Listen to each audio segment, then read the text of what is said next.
You are listening to Cemetery Confessions, the world's #1 Goth Talk podcast.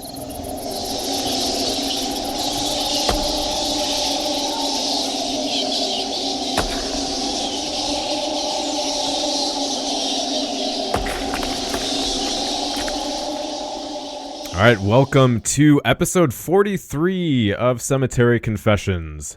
This month we are talking about subverting gender norms and the role performative aesthetic plays in the goth identity. We are reviewing the new album from Selofan, and we're going to talk about the trans experience within the context of goth culture. So as always, I am the Count, and I'm here with my co-host, the beautiful Mark. Hello, Mark. Hello there. And I'm here with two more beautiful people, Abigail and Aurora. Thank you two for coming on. Glad to be here. Thank you. It's a huge honor. All right, let's start at the beginning. You both probably know, but what I'd like to do is get a bit of background from you and kind of learn where you've come from as it relates to goth, kind of your experience when you first were introduced to the culture, maybe a bit about why you've stayed with goth, what it's meant to you, how you've kind of grown with it, and tell us about your any projects you have going on, and maybe even, if you want, a little bit about your local scene or lack of local scene.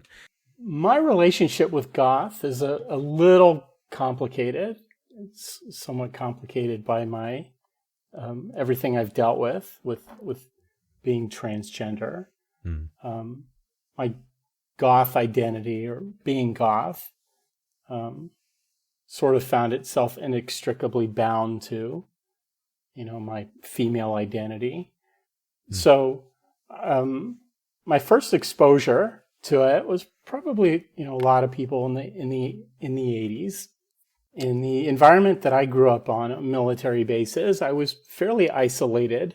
I couldn't go to a record store. The record stores that I had access to were, all top 40 stuff. Right. But every once in a while, I might, get a little bit of exposure to, some Bauhaus or Susie or The Cure. Yeah.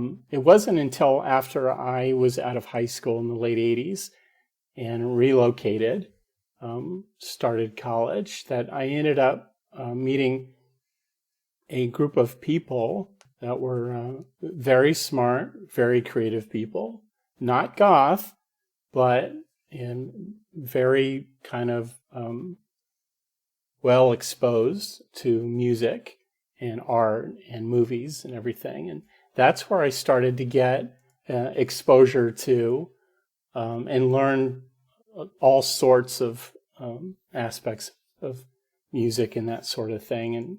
And, introduced to legendary Pink Dots and Cocteau Twins and Dead Can Dance and, and that in industrial stuff like Skinny Puppy was really kind of where my horizons in that regard really kind of started to expand. So I was listening to it. I was enjoying it. I was craving more of it. And this was, before the internet. But I was now amongst a group of people who actually had all of this stuff. And I was getting exposed to it. Mixtapes and that sort of thing. Yes. And that was a really wonderful. The problem was that, as I like to tell people, I've been a goth chick since I was a teenage boy. And I love that. It's as much as I had to kind of sit on my female identity. And for transgender people, it's a kind of a wide range of experiences, right? I mean, there are some people who will talk about knowing when they were children. I knew when I was 5. I absolutely knew when I was 5. And then there are people who don't really know or understand until they're, into their 30s. But at the time I got into, and I wasn't really involved in the scene, and that was the problem, seeing it from the outside and discovering it right from the outside. But it still became part of my identity. What was your? Sorry, not to interrupt, but I'm just curious. What was the kind of barrier there with? Was it not having access to the scene, or just kind of seeing it from the music side of things, but not knowing anyone? That sort of identity, that goth identity, became kind of inextricably bound to my female identity, and I didn't really understand it until I transitioned. And, and all of a sudden that expression was, that's what I was. And, when I came out to my parents, one of the first things my mom asked me was, do you live near a Kohl's? And I, I'm like, there's no way that I'm walking into a Kohl's, right? I already know my style. I've known my style for a really long time. And, there were a lot of examples, Susie and in the early 90s, when I got into reading Neil Gaiman's series Sandman, when I saw death, and that at that point it was like, okay, that's me, and I've always known it was me, and the problem therein was I couldn't express the female side, and therefore I couldn't express the goth side, because doing goth as a male, it wasn't going to work for me. And, there are some constants, some aspects of being goth and some aspects of being transgender that are really similar. And one of the fundamentals is expression, this need to express. And it's really difficult, I think, for goths to go, why do I feel this need to express this, right? I mean, it's really difficult to look into yourself and really kind of understand that urge. And, kids growing up in families where they're bound or limited by their parents into what they can and can't do, it becomes really frustrating. And they feel that pressure and that stress of needing to express but not being able to. And that's that's what trans feels like. Because they were so well tied together, I had to stay away from the expression. So when I came out, moved across the continent and living in the Pacific Northwest, it's a really different environment up here. And this was the kind of an environment where the daily pressures that I was experiencing went away, and I was able to start to kind of examine and evaluate, this aspect about myself, about being trans. And that's when I made the decision to go see a therapist. And that's the whole process then went from there. And when I made that decision to transition, I knew when I did, because your therapist kind of goes through a lot of different things, but one of those is, talking to you about, what's your style? And I already knew my style. I've known my style for several decades. Yeah. And at that point, I was able to express that. So when I transitioned, that became a possibility. And I did. In fact, my first day back to work was quite stylish. And that's the way it has been ever since. Up here in the city of Seattle, the scene is a little diverse. The main goth group up here is called Gothic Pride. So really, it's a goth group of kind of LGBTQIA individuals. They march in the Pride Parade every year. In fact, they sport a rather large bat that's as a group, they have a reputation. So in that sense, they're really welcoming. The city itself and the environment is really welcoming. So it's hard to judge, having transitioned in this environment, what it would be like to go to, a scene there in Chicago or some other place in the United States, and what that pushback may be. Because I hear discussions of people all over the U.S. on your show, people talking about their scene and the acceptance and non-acceptance in the scene. And for me up here, there's not going to be a situation where you're not going to be accepted. I don't believe that. But in that regard, there are a lot of places up here where bands play, right? There's a lot of it. Every night if you want to listen to music every night, and there's a lot of it, and it's very diverse. There's one place up here that tends to be the Goth place. And unfortunately, that's an invite-only establishment. So you need somebody on the inside to bring you 3 times, at which point then you can become a member. Yeah, I've heard about that. Yeah. And in that sense, since I've only been kind of involved in it directly for about a year and a half, and kind of experiencing this sort of the scene as in kind of baby bat mode. Yeah. And I've been to Gothic Pride events, little tea events and meetings and whatnot.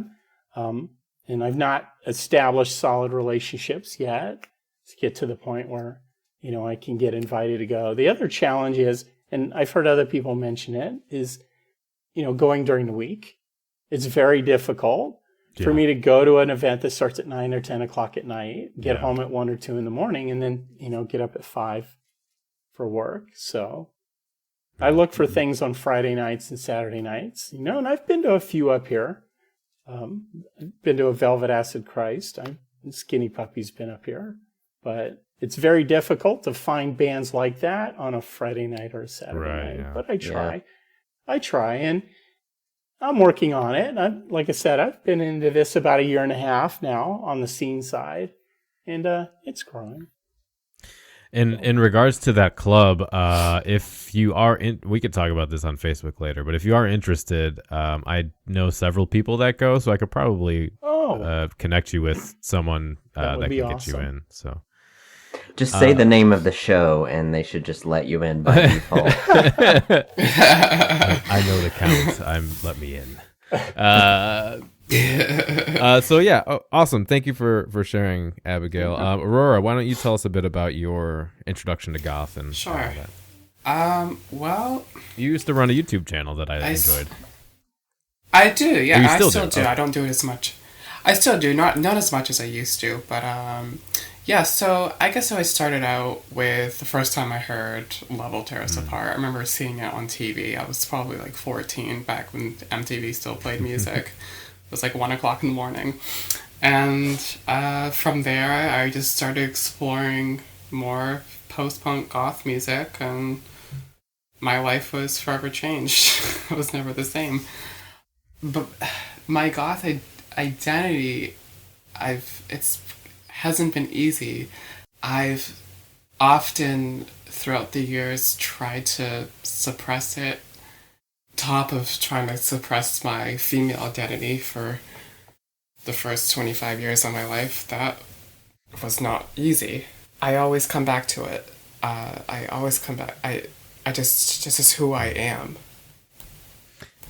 I don't know how to be anyone else besides. Do you want to talk a little bit? And I mean, you don't have to, but I know at one point it seemed like you had kind of become frustrated or disenfranchised with the goth scene and wanted to move away from it. Yeah, I was for a little while, for many reasons. I think the biggest reason was just the representation it was getting on YouTube with the focus on, aesthetics and makeup and everything. But another part of it was just, I'm going to be 30 soon, and I got this thought in my head, which is absolutely bullshit, but, I'm too old for this. Maybe it's time for me to grow up. And I just, I tried that for like a couple of weeks, and I'm like, no, this isn't right. And obviously the whole point of me transitioning was being myself. So why go back to trying to be someone I'm not? It's just the most dangerous thing I can do to myself, in my opinion. Well, why don't you also mention your music project so people can check that out? Yeah, sure. I have quite a few. My solo project is Of Mermaids, and you can find that on Bandcamp. I'm putting out a new record July 7th. And then I play drums in a band called Black Sheep Stampede. And I also just published my first book. Yes, that's which right. is on Amazon. It's called Bloodlust. Yeah. Yes. Cool. Yeah, I'm going to have links to all that stuff in the show notes as well, so you guys can check it out. Your music, Nice. the songs I've heard from your Of Mermaids project are actually really good. Mm-hmm. So Thank you. If you guys like Thank you so much. post-punk kind of stuff, I suggest you all check it out. So with that, let's go ahead and jump into the news. If this boy did this and the Gothic, stuff that went around it and the motive and everything, don't we all sort of want to know, that could be our teenager, that could be our kid doing that. How could that possibly happen? Being described as being involved with the Goth movement, but what exactly is that? We kind of know it when we see it, but some aspects of a Goth lifestyle could they provoke such a murder? All right, so the article we're covering this month is titled Flamboyant Darkness, Female-Fronted Goth Bands Subvert Gender Norms. And I'm going to skip the first two paragraphs here because they're basically the obligatory Goth started in the 70s with these three bands and all that stuff we've heard a million times on the show. So let's jump to this part. And they say there was a time in the 80s and early 90s when Goth seemed to be everywhere. Susie and the Banshees, The Cure, and the Sisters of Mercy were on pop charts. Tim Burton's Beetlejuice and Edward Scissorhands were hit films. Even fashion house Dior's Poison Perfume embraced the dark fairy tale aesthetic that was key to goth culture. Well, let me ask your opinions on this real fast. Just a quick thing. When it comes to I don't know. Some people say that we have too much of a rose-tinted view of the 80s and 90s popularity of goth, and that it's this kind of romanticization of the good old days. Do you feel like that's kind of the thing, or do you think that those really were the heyday of goth and we're just never going to get back there again? Yes and no. I mean, in a way, I think it was the heyday of goth. I mean, obviously, it's where it started, so it's natural to look at it as, like, just really special time. And I do, because I wasn't, I was born in 87, so I wasn't alive then. But, I mean, there's all this great stuff going on now, and there's this whole new boom of goth music, and so I have mixed feelings about that. On one hand, like, yes, the 80s were great, they were pivotal for the movement, it's where it all started, but was it like the greatest time? I don't know, because again, I wasn't there. I wasn't there. Yeah, there can be kind of a danger there too, if you have too much of a focus on those early decades, that you are going to end up missing out on the new stuff that's coming out, so. Exactly, because for when I first got into the scene when I was a teenager, I was fixated on the 80s scene, and I didn't really know about any of, like, the 90s bands until maybe 5, 6, 7 years ago.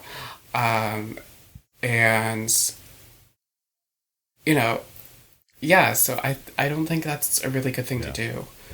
Abigail, any thoughts on that? You kind of had a little more direct experience. Well, I lived through it actually as grade schooler into my teenage years. And I don't know if I would say it seemed to be everywhere. At least I don't remember it that way. Mm-hmm. Now, obviously, Beetlejuice, which I really liked. Yeah. But I mean, is every movie that Tim Burton did, Beetlejuice and A Nightmare Before Christmas, is that is that him, or is that, is that Goth? Is that Goth kind of making its appearance in film and kind of influencing or pushing its influence in that direction? I don't know. Obviously, the aesthetic and the music are going to have influences on a lot of people, either directly or indirectly, either willing or just, somebody heard something or somebody saw something. Perhaps Tim Burton, was inspired by, Susie at one point. But I think he did really say... hard to say. I believe at one point he did say that Robert Smith did inspire him for Edward Scissorhands. Oh, that I could obvious. Yeah. So. Yeah, those are good points. And, for myself, I'm not a big Burton expert, although I know some people who are. But if I had to guess, I would say Burton was more drawing on the Gothic literature, and that realm of Gothic art more than Goth culture. Well, I was just gonna say I don't really think it's a fair question because, what are we really comparing it to? 30 years from now, people could be talking about how in 2017 the music was so awesome in the scene. And, Yeah, it is hard because even I've read a lot of work, a lot of books on that time period, some from music journalists, some from anthropologists or other academics, and even from that perspective, even from people that were there or people who weren't there that kind of went around and did a bunch of interviews, like Andy Harriman's book. It's still, I think, the kind of venerate or I don't know, worship of the early days always ends up seeping in somehow. Yeah. Even in the interviews, because people are, that were there, musicians and stuff, are recounting their experiences, but they still tend to think fondly on those days too, kind of remember the good stuff and forget the bad stuff. So it's hard to say. Well, one thing I would give them credit for, they created the sound, right? Mm-hmm. These are the people that... Yeah. These are the people, and this is the time period where this whole thing began. Yeah. And music today, goth bands today, they play on influences that were created by those people at that time. Yeah. If the goth sound stays stagnant going forward forever, then it will sound like the original, and it won't evolve. But that's where it started. Or it was Bowie, depending on who you ask. Yeah. Okay, so it was Bowie. So, all right. They say, but then came the commodification of goth with Hot Topic and Marilyn Manson, who was arguably, if accidentally, a big part of the reason goth faded from the mainstream. After the massacre at Columbine High School in 1999. Rumors started that shooters Eric and Dylan were goths and fans of Marilyn Manson. Schools across the country began cracking down on goth kids, barring students from wearing black clothes, trench coats, weird makeup, and spiked collars to school. So there's a couple things there to talk about. The first being and a lot of people like to blame the decline of goth on commodification when Hot Topic and Manson and stuff. So there's that aspect to it, and there's also the Columbine aspect to it. And I'd be interested to hear if you had experiences post-Columbine with being, stereotyped or feared or restricted when you were going to school, that kind of thing. Yeah, like I said, I grew up in that time period. So in high school, I remember we weren't allowed to wear wallet chains, or they had to be a certain length. And I wore like a legit dog collar as a wallet chain. So it hung pretty low, and Yeah, I got in trouble for that. And I remember someone threatened to choke me with it, but people used to say all sorts of things about me in high school. Okay, well, I kind of had a similar experience with that too. I mean, I had I was full trip pant baby bat at that point, so I had some I had to remember to take the chains off of them, otherwise I get yelled at. I had a nice trench coat that I had bought, and then I got in trouble for wearing that too. The principal, or one of the deans, came up to me and said something to the effect of, they had us watch a video. I know you're a nice guy, but we watched a video that showed you could hide 30 different weapons inside of a trench coat, so you're not allowed. Yeah. I'm like, oh my God. I remember hearing something like that. So I never owned a pair of trip pants. I'm kind of proud to say that. You should be. My parents never let me. I'm just glad we didn't have the kind of phone cameras we do now back then, because oh my God, I know. Would be so I say that all the time. Yeah. Gosh. I once got my chain stuck to the desk. Yes, that's happened to me. I tried to get up and I was stuck. Yeah, I've done it. That's happened to me plenty of times. Yeah. So as far as this the commodification of Goth thing, I mean, it's unavoidable in the end. There's always going to be some form of commodification. How much impact that actually has on Goth is questionable. There's plenty now. Well, it's obviously, that kind of stuff takes the subculture, and exposes it to more people. And through that, you end up, if you want to talk about there being a physical X number of people who are Goths, obviously that number will grow a little bit, but, they're not substantive. They're not really Goth. Yeah. They're pulled into it. And a store like Hot Topic, I mean, when you read their mission statement, they're a store that sells whatever the hot topic is. Exactly. They are all about IP. Yes. So, whatever is the hot thing of the moment, that's what they're selling. And in that sense, when you have impressionable teenagers or other, I call them children, teens, they're going to be, they're going to have and they're going to have the influences around them, and they may or may not get involved. But even though they may spend a little bit of time dressing that way, or they may actually maybe listen to music a little bit, it's not them, and they're never going to stay. Yeah. Exactly. Yeah. So I don't know, about commodification being a diluter, right? Yeah. And the thing is, we live in a world where the media and Hollywood and people like Marilyn Manson somewhat kind of feed off of, other things around them. And by moving into in the direction that he did, as I don't know how much of that was his personal interest, how much of it was his actual creative interest, and how much of it was sort of marketing.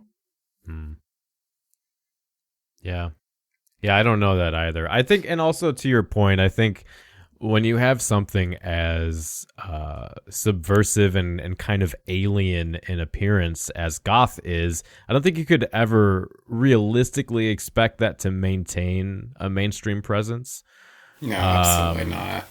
So, and I think you kind of see that with everything that gets into the mainstream. It ends up, it is watered down. It's kind of, made more palatable. So, exactly. Yeah, I think it was inevitably, however you want to pull it apart, going to end up being kind of a phase that some people went through and drew from, and you could blame it on any number of things, but those types of really antithetical movements to typical Western culture are never going to maintain a mainstream presence. So Right, but one of the big problems is we as a culture, and not a subculture, we as a big culture, American culture, yeah, are very, very fad oriented. When, for example, I remember the Taco Bell commercials with the talking Chihuahua, right? Yeah. God. Well, and the I news remember reports were this. like, the Chihuahua is the most popular breed, right? The prices for the dogs were going up through the ceiling. They were just, people were insanely crazy over this. You're right. This dog because of this commercial. I mean, Americans are really ready to make a 180-degree turn for a fad and dive, head first into it. Yeah, you're right. And they never know that they're doing it. Yes, yeah. Yeah, that's the thing. I mean, some people do, but a lot of people don't. This is what they see. Go ahead, Mark. Tell us why capitalism is evil. That's another podcast. Okay, all right. Don't blame capitalism for that. Yeah. Well, yeah. No, yeah. Let's not get into politics, maybe. Maybe. We'll see what happens. After I finish a couple more beers, we'll see what happens. The next going on here, Goth may have gone underground after Columbine, but it didn't shrivel up and die. Far from it. Listen and you'll hear all sorts of bands, new generations of musicians who fell in love with Goth's spooky, ethereal, reverb-soaked vibe and its willingness to embrace humanity's shadow side, brought these elements into fresh musical contexts. While more than a few, including In Solitude, Grave Pleasures, and She Wants Revenge, have brought classic goth and goth rock wholesale into the present day, others are grafting goth onto black metal, drone, folk, and witchy pop to create new blossoming branches on the dark music family tree. So this kind of brings up another point we've talked about recently, and I'd be interested to hear your opinions on it. And it's the notion, well, there's two parts here. First of all, you have, I think this is kind of referring to Witch House, so I'd be interested to hear your opinions on that. But also this notion that William and Sarah brought up on their interview, that the current state of the music scene, we have who technically non-goth bands doing goth music better than goth bands because they're incorporating more experimentation rather than staying within a specific mold. And I'd be interested in what you think about that. It makes me think a little bit of I'm going to step outside of goth again. Okay. The Grateful Dead. How dare you? The Grateful Dead spent the last two decades of their careers basically playing the same stuff over and over and over. Yeah. People would go to the concerts and they would play the same stuff. And the problem was they played it because their fans wanted to hear it. And that's all they did.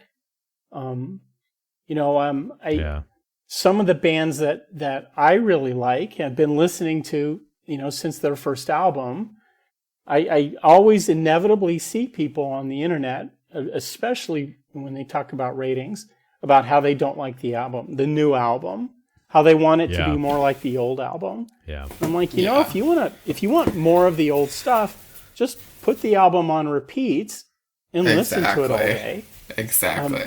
Bands I like listening to are bands that are willing to take, chances, willing to take risks, go in new directions and experiment. Dead Can Dance, I think, is a great example of every album has a new sound, absolutely, right? A new influence that is kind of consistent for that album.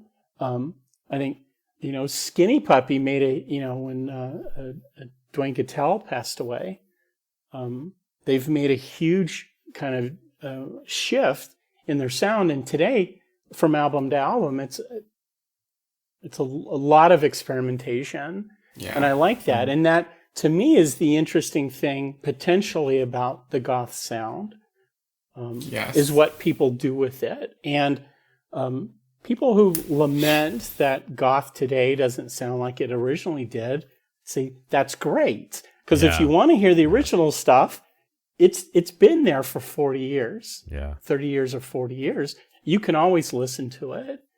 And I would add to that, there's inevitably with those people, not all of them, but a lot of the time they don't even. There are so many really unknown one-off bands in that time period that were making really creative music.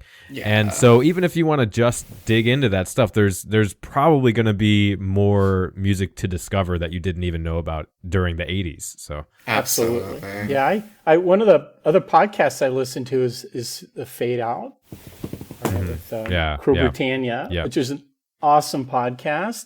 Oh, and it's just constantly discovering new stuff, and not only new stuff today, but stuff from way back when that I never heard of before. Yeah. There is a lot of it. Absolutely. I'm always searching, going, random blogs to find really weird, obscure stuff from all time periods. Abigail, do you listen to We Have a Technical podcast? I had not until you had the guys on. Oh, okay. And that I had never heard of them before, so I'm just starting to get into it. Yeah, I just had that thought because they're both massive Skinny Puppy fans. So the episodes they've done on Skinny Puppy, I think they did one recently actually, but they've done a few. Those are. If you're a huge Skinny Puppy fan, you'll probably really get into those because they have a huge I'm gonna have to start listening to that. Yeah. I've been meaning to check it out, and I've been on a huge Skinny Puppy kick lately. So the most recent episode was they did a Mount Rushmore series, which is basically if you had to pick 4 top most influential bands, who would they be? And one of those was Skinny Puppy. I love that. And those two guys actually moved to Vancouver because they were such huge Skinny Puppy fans. Wow. So yeah. All right, cool. So let's move on here. Is there anything? What about you guys have any of you listened to Witch House at all? Yeah, I was into it for a while. It kind of seems to be dead now. Mm-hmm. But I mean, I kept hearing there was going to be a resurgence this year, and I haven't really seen it. Yeah, I've been hearing that since it died. Yeah. I've been hearing that since it started. Yeah. And I guess it kind of just started as a joke, like most things do. And, the media just clings on to it to, create a new genre or whatever. Yeah. And I even flirted with it with some of my own music, but I think it's kind of hit or miss. Yeah, it really is, it is. Just like anything. I guess just like anything else is. But yeah, it kind of seems to not really exist anymore. But about other bands who aren't goth, but are somewhat making goth music. I think there's a lot of great stuff out there that you wouldn't think to find, I think the biggest ones that I can think of would be Chelsea Wolfe and I was just gonna say Chelsea Wolfe King was the Dude, first one maybe. Those are some of the bigger ones, but yeah, there's even in some I haven't listened to King bands. Dude, but I'm familiar with them.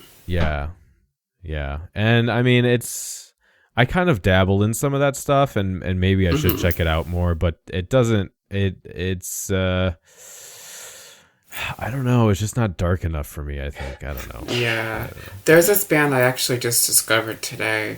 A friend of mine was showing me them. They're called Vampire. Okay.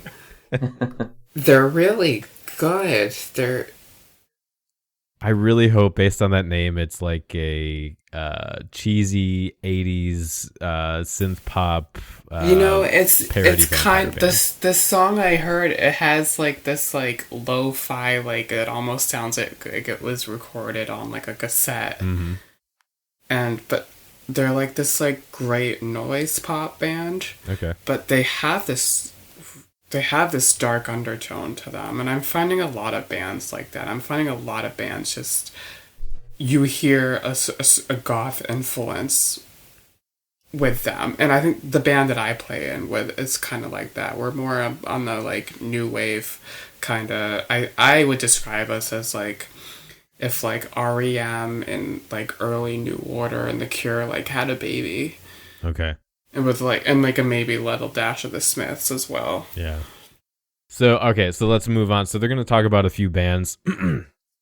The first one is Salt Lake City's Sub Rosa, whose dramatic doom rock is big on atmosphere laced with soaring violins, despite being decidedly on the metal side of the fence. Sub Rosa's Rebecca Vernon, Kim Pack, and Sarah Pendleton all acknowledge that goth music was a huge part of their musical upbringing and feeds into the music they make today. Here's a quote. The goth movement to me represents a stylistic, musical, and expressive bravery, a fearlessness of shadow and being unknown or underappreciated. She remembers the goth kids at her high school being fearless outcasts who rebelled against mainstream culture and embraced a beautiful style all their own. Those impressions stuck with her and came out in her work with Sub Rosa, whose new album, For This We Fought the Battle of Ages, comes out August 26th. Vernon agrees, quote, I feel like there was a sense of purposeful rebellion in the early goth movement, a sensitivity towards the darkness and absurdity of this world, a sense of disquiet, unease, and alienation that carries over into our music. So I'd be interested because I agree with all of that, but I think the most contentious part would be where on the rebellion spectrum you individually or goth itself kind of resides. And I guess between then and today, do you feel like the element of rebellion has kind of stayed there or has lessened? I don't think it really ever was about rebellion for me. I mean, I know that kind of sounds like complete bullshit, but it just simply just was like, it's who I am, it's what I like. Yeah. I didn't get into it to piss off mom and dad, and I obviously aren't trying to piss anyone off now, and it's just who I am. Yeah. And like I said, I try to escape it and move into other things and branch out, but I've done that several times over the years, and I always come back to it. It's my home. Yeah, I think I feel largely the same, because rebellion to me implies a direct reaction to something else, and yes. I don't see goth culture itself as that so much. I think punk was, hippie culture was. Exactly. I do certainly rebel. I mean, I do try to be an activist. I do try to change things, but I don't see goth culture itself. And I totally think that can be an element for an individual, but I don't think that was necessarily what it was trying to do at the outset. I think it was more just trying to provide a space for people to be artistic and have a freedom of expression rather than to make a political statement or change the culture or something. Well, and I think it was just a natural evolution from the punk rock scene when it started. I mean, I think a lot of bands just got tired of just being angry all the time. So like, instead of saying fuck you, they wanted to say like, we're fucked. Yeah. So. Yeah. I think the and I think you mentioned it. The word rebellion kind of comes with the meaning of purposeful rejection. Right. And I kind of struggle a little bit to find where when goth started what was it rejecting other than in the creation of a new sound. In a new style, are you necessarily rejecting, other things in order to make that happen? I don't know, but for me, it's not about. It was, it was never about rebellion. It was It was all about what it was and the substance. I wasn't really rebelling against anything, just as to say that, that's me. That's what I am. That's what I've always been. Exactly. Same goes with transitioning. Some people might think trans people transition to, rebel or whatever, but it's who we are. It's what it is. It is what it is. Yeah. And to expand on that just a little bit, being goth and being trans, from that fundamental need of being who you are and expressing it, yes, it's the same thing. Exactly. I think goths that have gone through that suppressive period as teenagers, with their family forcing them, to be non-expressive, that's what, trans people feel like all the time. Exactly. Yeah. I was lucky that I didn't have a family like that. It was more so just my own personal insecurities or what have you that made me suppress it. As far as my speaking as my goth identity, my parents didn't really give a shit what I did. That's nice. Yeah, I was pretty lucky. I'm going to jump down a little bit here just for the sake of time and go to where do I want to go? What has some good conversation topics? So we'll go here. There's often a ceremonial, even ritualistic element to goth-infused music. That's certainly true of European doom rockers Lucifer, whose frontwoman Johanna Sidonis often takes the stage in black robes and leads the performance like a medium channeling spirits. Sidonis says that she fell in love with Dead Can Dance as a teenager and tries to bring that duo's otherworldly sensibilities to her work. She says, maybe this is not detectable musically much as it is more connected to my internal universe, but it is a feeling that I always search within music. That eerie ceremonial feeling rises within me. So I wanted to ask about this, and I don't know where anybody, you two, stand specifically on ritual or religion or any of that stuff, but I know there are bands who are into various esoteric religions and the occult and kind of things, and they'll have their stage performance is essentially a ritual, or they'll put spells into their lyrics or talk about their whichever certain beliefs they have. For me, because I'm an atheist, so I don't pay too much attention to that, but I certainly absolutely love the atmosphere and the aesthetic. But I don't know if either of you have experiences with that as an expression of your rituals. Absolutely. I'm Wiccan, so I really am not obviously drawn to those bands, and I really try to seek those sort of bands out. So it does seem to me like this kind of cool. It's like the music has layers for people, right? So there's what the sort of outsiders to that thing experience and can appreciate, and then there's depth to it for those who know the esoteric and the kind of secret parts of their beliefs and that kind of thing. And I think that's kind of cool, and I don't have too much experience with it, but it's really, really meaningful for a lot of people. Oh, it absolutely is. Absolutely. Mark, do you worship the devil? Is that your I'm an agnostic. Hail Satan. All right, Hail Santa. So you contemplate about worshiping the devil then? It depends on how I feel. If I'm having a good day. Yeah, I hear you. Dear Satan, please smite this person in front of me who is driving too slow. Somebody cuts me off in traffic. I'm all about the satanic mantras. Oh, I've done some hexing in my day. All right, I'll move on here. So they say one of goth culture's most important and lasting messages is that the feminine is something to be embraced and celebrated. Goths who are male, female, or elsewhere on the gender continuum are encouraged to dress up, play with makeup and presentation, and to be flamboyant even in their darkness.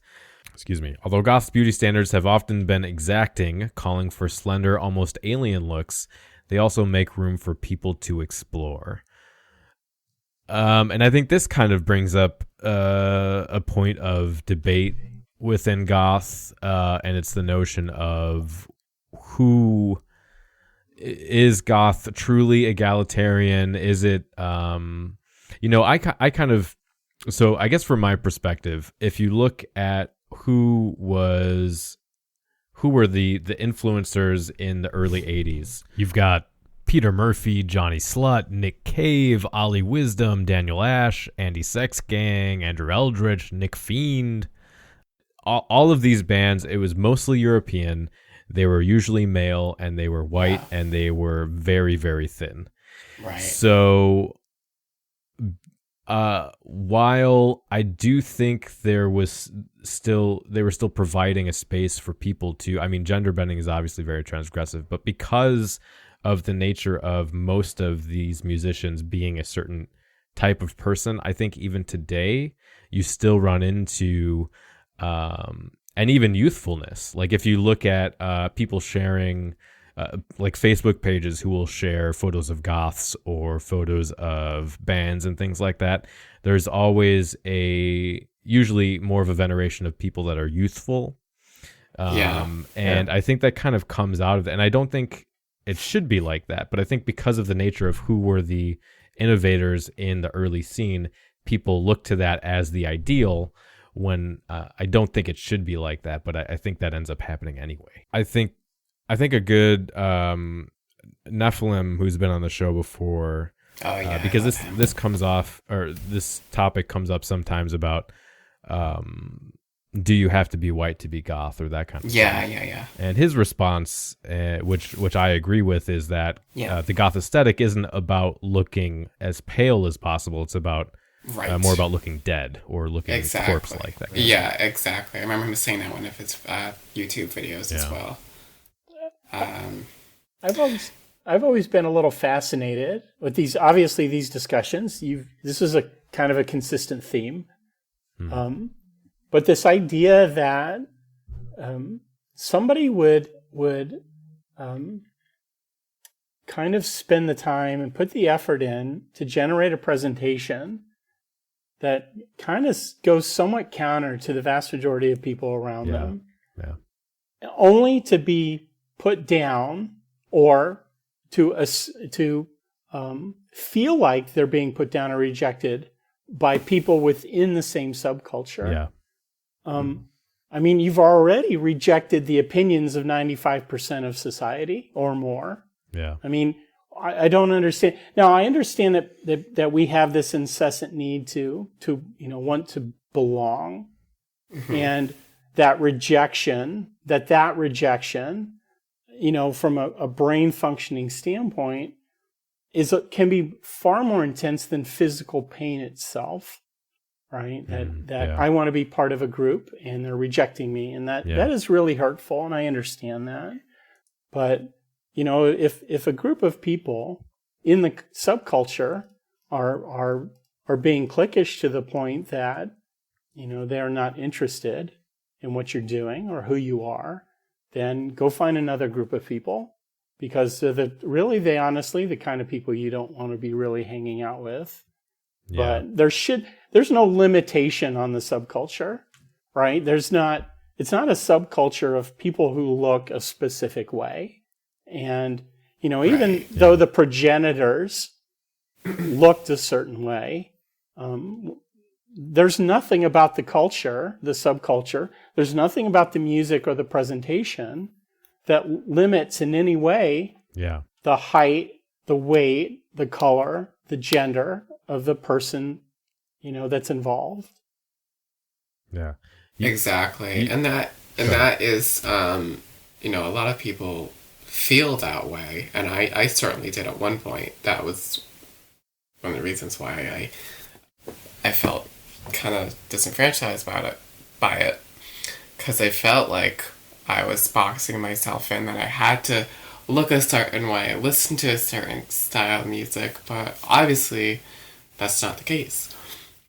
Yeah, it's too much of a simplistic view. You have to take the ethos and the ideology behind the people that were pushing it and embrace that, not embrace the aesthetic of those people. Exactly. It's insane to me that, and I don't think this is necessarily super common, but I know it happens where you have this kind of we eat our own mentality. That is, if you don't conform to these specific criteria, we're going to rip you apart. Yeah, and it's not, that's not how a community works. That's not how you have a lasting culture.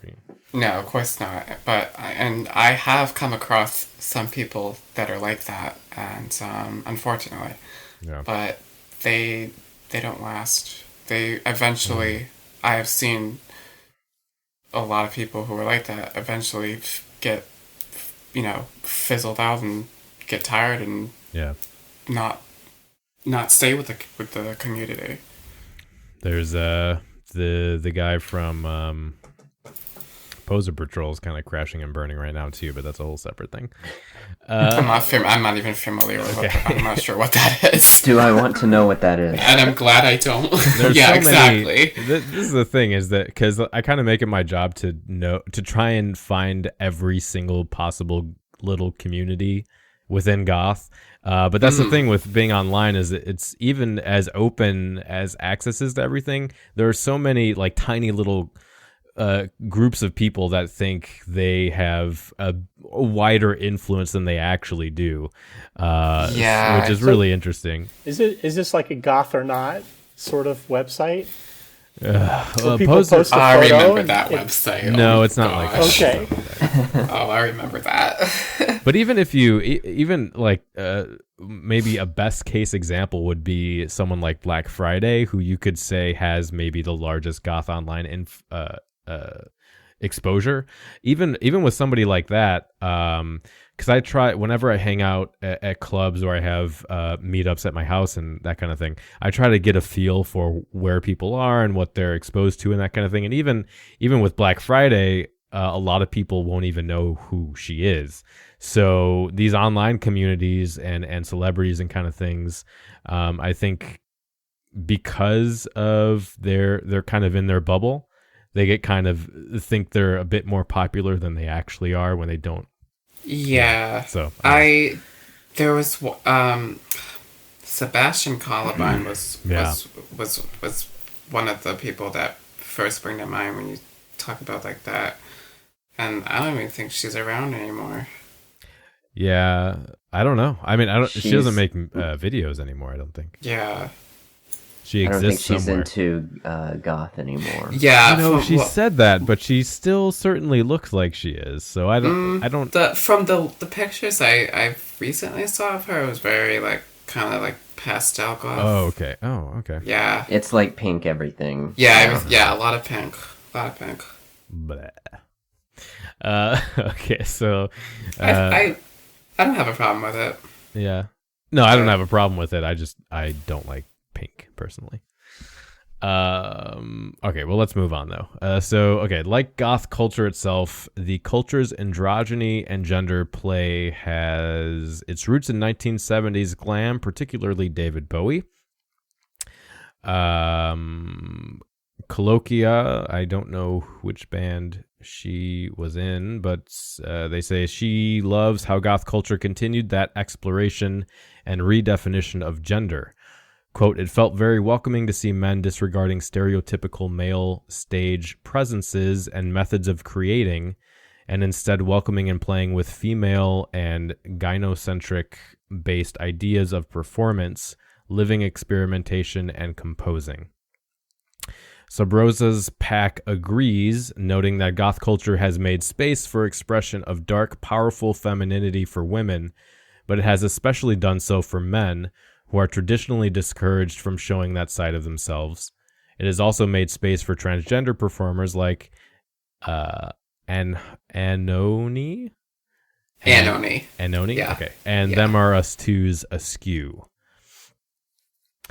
And I think they don't necessarily expand on this, but I think you can kind of get into some negative aspects of goth culture here where some or many people argue that because men are most rewarded for gender subversion, and that would be like gender bending or being bisexual, that kind of thing. Yeah. With that subcultural capital, which is respect, and women are less so, especially if they're usually expected to be hyper feminine, or if they are gender bending more masculine, they get less of the subcultural capital. So some people argue that in a way, goth can still be kind of internally patriarchal while at the same time subverting mainstream heteronormative patriarchy, which is kind of a interesting conundrum there. But I don't know if you have thoughts on how that has worked in your personal experience, at least. I think goth is very feminine. Yeah. And not just aesthetically. Yeah. Because being feminine doesn't just equate to the way you look. It's your spirit. And so the goth community was really what helped me finally come out as transsexual. Because it seemed to be so common in the community. I saw a lot of it, so it really did help me. It's I kind of have I don't know how unique a perspective it is on it. To me, goth, even from the kind of the feminine side, has a bit of masculinity to it. It's kind of a presentation where you can take skulls and you can put bows on them, and they're cute, right? Mm-hmm. That's part of, the dress, the presentation. When I wear something that is really feminine, all black, and I finish that off with a pair of new rocks, those are, somewhat masculine presentation. Big chunky leather boots or shoes. Yeah. Unless they have heels on them, are somewhat of a masculine presentation. And for me, it was kind of a welcoming aspect of being in goth. Trans people, especially trans women, when they make that transition, they get into a mindset of a complete rejection of masculine, 100% rejection of masculine. Yes. And it forces them into a hyper feminine. And for most of them, they'll linger there for a short bit, and then they'll realize, well, that's not them. Right? And then they'll come back and they'll find that balance between, feminine and masculine. And I've known trans people who have transitioned and their presentation becomes tomboy, right? Because the presentation and their gender identity really, one doesn't dictate the other one completely. Right. So, now a lot of people are going to have a lot of experiences over the last 40 years, but from my perspective, I think goth is, from a feminine side, very empowering. And the fact that the masculine, that males are willing to actually step into the world of feminine is not a controlling aspect, right? It's not a patriarchy. It's not men coming in and going, we're going to control this feminine aspect. It's men coming into a realm that is feminine and participating in it, right? Being in it as a participant and not controlling it. I think women in goth have as much power, even from the very beginning. I mean, one of our patriarchs, Susie is is female. Yeah. And she's not been rejected. She's been embraced by. So, Absolutely. Yeah. So I think it's, from my opinion, from my side, I see it as very much empowerment. Yeah, I agree. In a lot of ways. And when you had mentioned that a lot of trans women go through this ultra feminine mindset, I definitely went through that.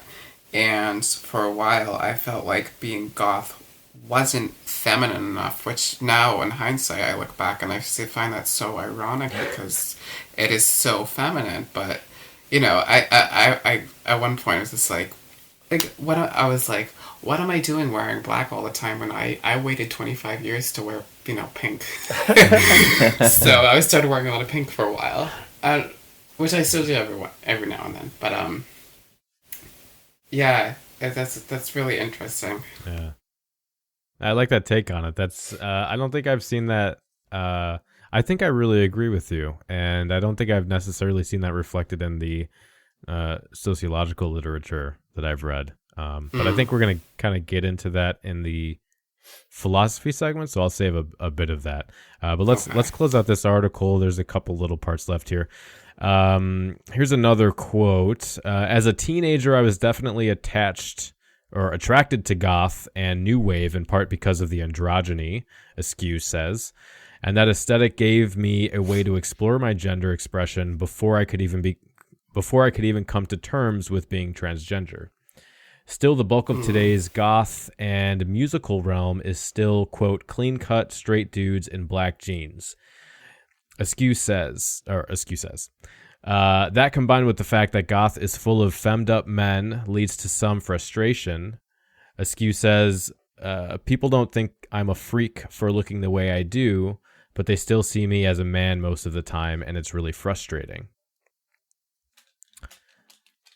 So what do you think about that? And about the clean-cut straight dudes? The clean-cut straight dudes, I do not see that. I mean, maybe it's just where she lives or whatever, but I certainly don't see that. Yeah, I don't either. Maybe more an industrial. Yeah, exactly. Yeah, but even in industrial, they're not clean cuts, right? They may be straight, but the piercings and the tattoos and the presentation. But I think maybe just the clean cut she was referring to, the short haircuts, because it's like when you said industrial, I'm thinking, okay, maybe that's what she's referring to. But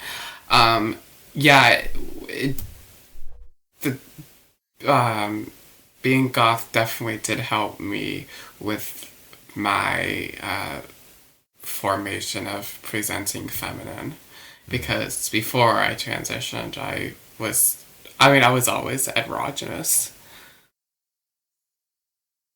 Okay, well, so to close out, where am I? Here we go. Subrosa's Pendleton says, by breaking gender and psychological barriers, early goth musicians made it easier for today's generation to get straight to what making music is: emotional expression. Quote, I think what has made it easier for us as musicians now is the hard work of those that came before us, singing and playing from the deepest part of themselves with everything they had to give. And I think that kind of speaks to culture in general as well. I guess getting kind of back to the commodification at the beginning of the article, that normalization process that goth went through in the early days. For example, one of our previous guests on the aging and youth culture episode said she was the one who went through getting beaten up and spit on and assaulted so that the jewel clerk could have pink hair and no one would bat an eye. Yes, I remember. Yeah, that was a great line. Yeah, that was yeah. And so I think to some degree, because of that work that people did, that led to the goth aesthetic and music being kind of appropriated by what could be called normal youth culture. So you go see, sometimes people say it's hard to tell if someone's a goth or they're just someone who listens to Katy Perry but just looks like a goth. And some people say that's harmful, but I think I kind of I don't think it's harmful. I think that the Goths have their community, and that's what it's going to be. Yeah. And Yeah, I don't think it's harmful. It might be a little disappointing when Yeah. you're like, you approach this person that, Yeah. looks like you can relate to them, and you find out that they don't even know who, Susie and the Banshees is. They like you said, they listen to Katy Perry or something. I'm like, oh, okay, well, see ya. You're pretty, though, but I can't relate to you.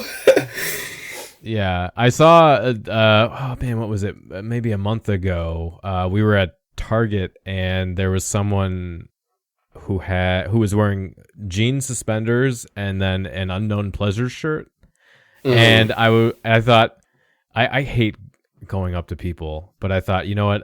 This is my duty. I need to do this experiment.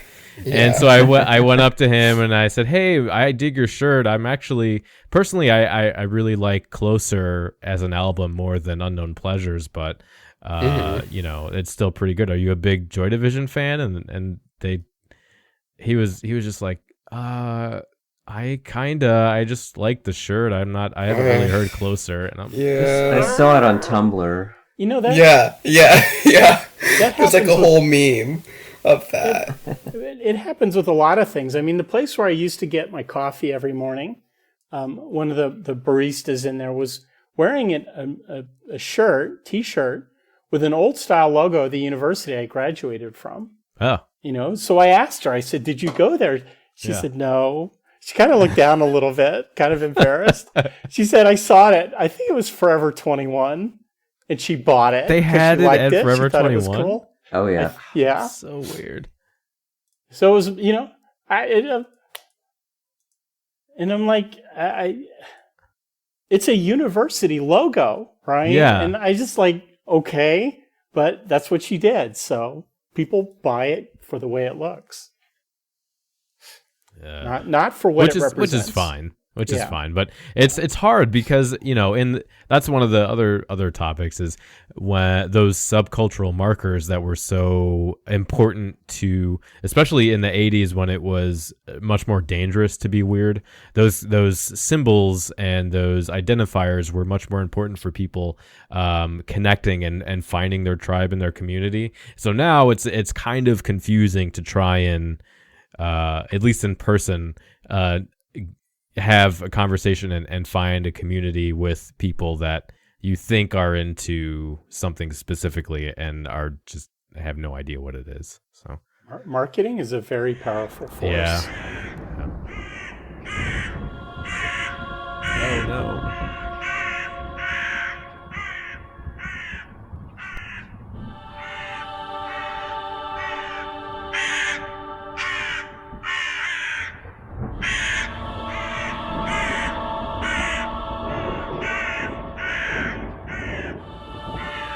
Album review. All right. So for this month's album review, we are going to be reviewing or talking about the new album from Selofan, which is called Cine Romance. The only information I have on Selofan is that they are a Greek duet, and they describe their music as strictly analog narrations about love and the loss of it, death and the fear of it, sexuality and the repression of it, addictions, psychological weaknesses or strengths, and all our own personal ghosts which distinguish humans from other species. Very poetic. So we're going to start this off with a track from the album, and we had a little discussion about this, and we're going to be playing, going with the cemetery theme, the track Mausoleum.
Okay, cool. So let's jump into the. So Mark, you know how this goes. Did you actually listen to the episode this time, or the The album? What is this? The album? I always listen to the album.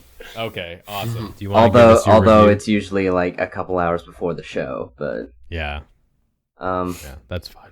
yes, I'm very excited to be doing this review for a ceiling fan. Okay, that's my little necessary joke. Right. Is it? I thought it was Selofan, or is? I don't know. We're notoriously bad at it. I was reading. terrible. Yeah, I was reading it as cellophane, like almost like cellophane. Yeah, maybe. I mean, don't even ask me to read. What is this? It's Greek, right? These are just symbols. These aren't even letters. Their last few songs are all just Greek. There's no way I can try and phonetic those out in any way. I don't know any other languages other than English, so Yeah. All right, Mark, take it away. Okay. As usual, I went track by track and just put a few notes. First track, Litany Against Fear. This was kind of a synth-driven instrumental with some vocal samples. Don't know where the vocal samples were from, but this isn't really industrial music, so probably not Hellraiser. Yeah, or Alien. Yeah. Or whatever. Track 2, Shadow Man. I really liked this one. Put fast tempo, synthy post-punk. I guess her name's Joanna. Just looking at the Bandcamp page. But Joanna's higher ranged vocals on this song vaguely remind me of Robert Smith, but like more apathetic sounding. that's interesting. Track 3, The One You Wanted. I really liked the electronic drum sounds of this one. On this one, the vocals sound more like Lebanon Hanover. Yeah, I thought that too, or even she has a great range. Yeah. Exmal Deutschland. Yeah. Track 4, Romance. I thought the melody vaguely reminded me of like maybe something early Susie and the Banshees, kind of ominous sounding. Track 5, Lithium. I put that it had a cool ambience on the snares. I'm kind of a sucker for reverb. Spoken vocals for this one. Track 6, La Industria del Sexo.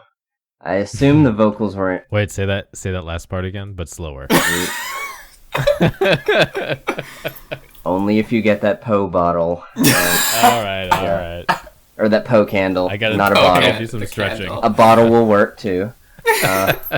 Same shape. Yes. La Industria del Sexo. Vocals in Spanish, it sounded like. Fairly straightforward track, pretty minimal. Track 7, Cellophane.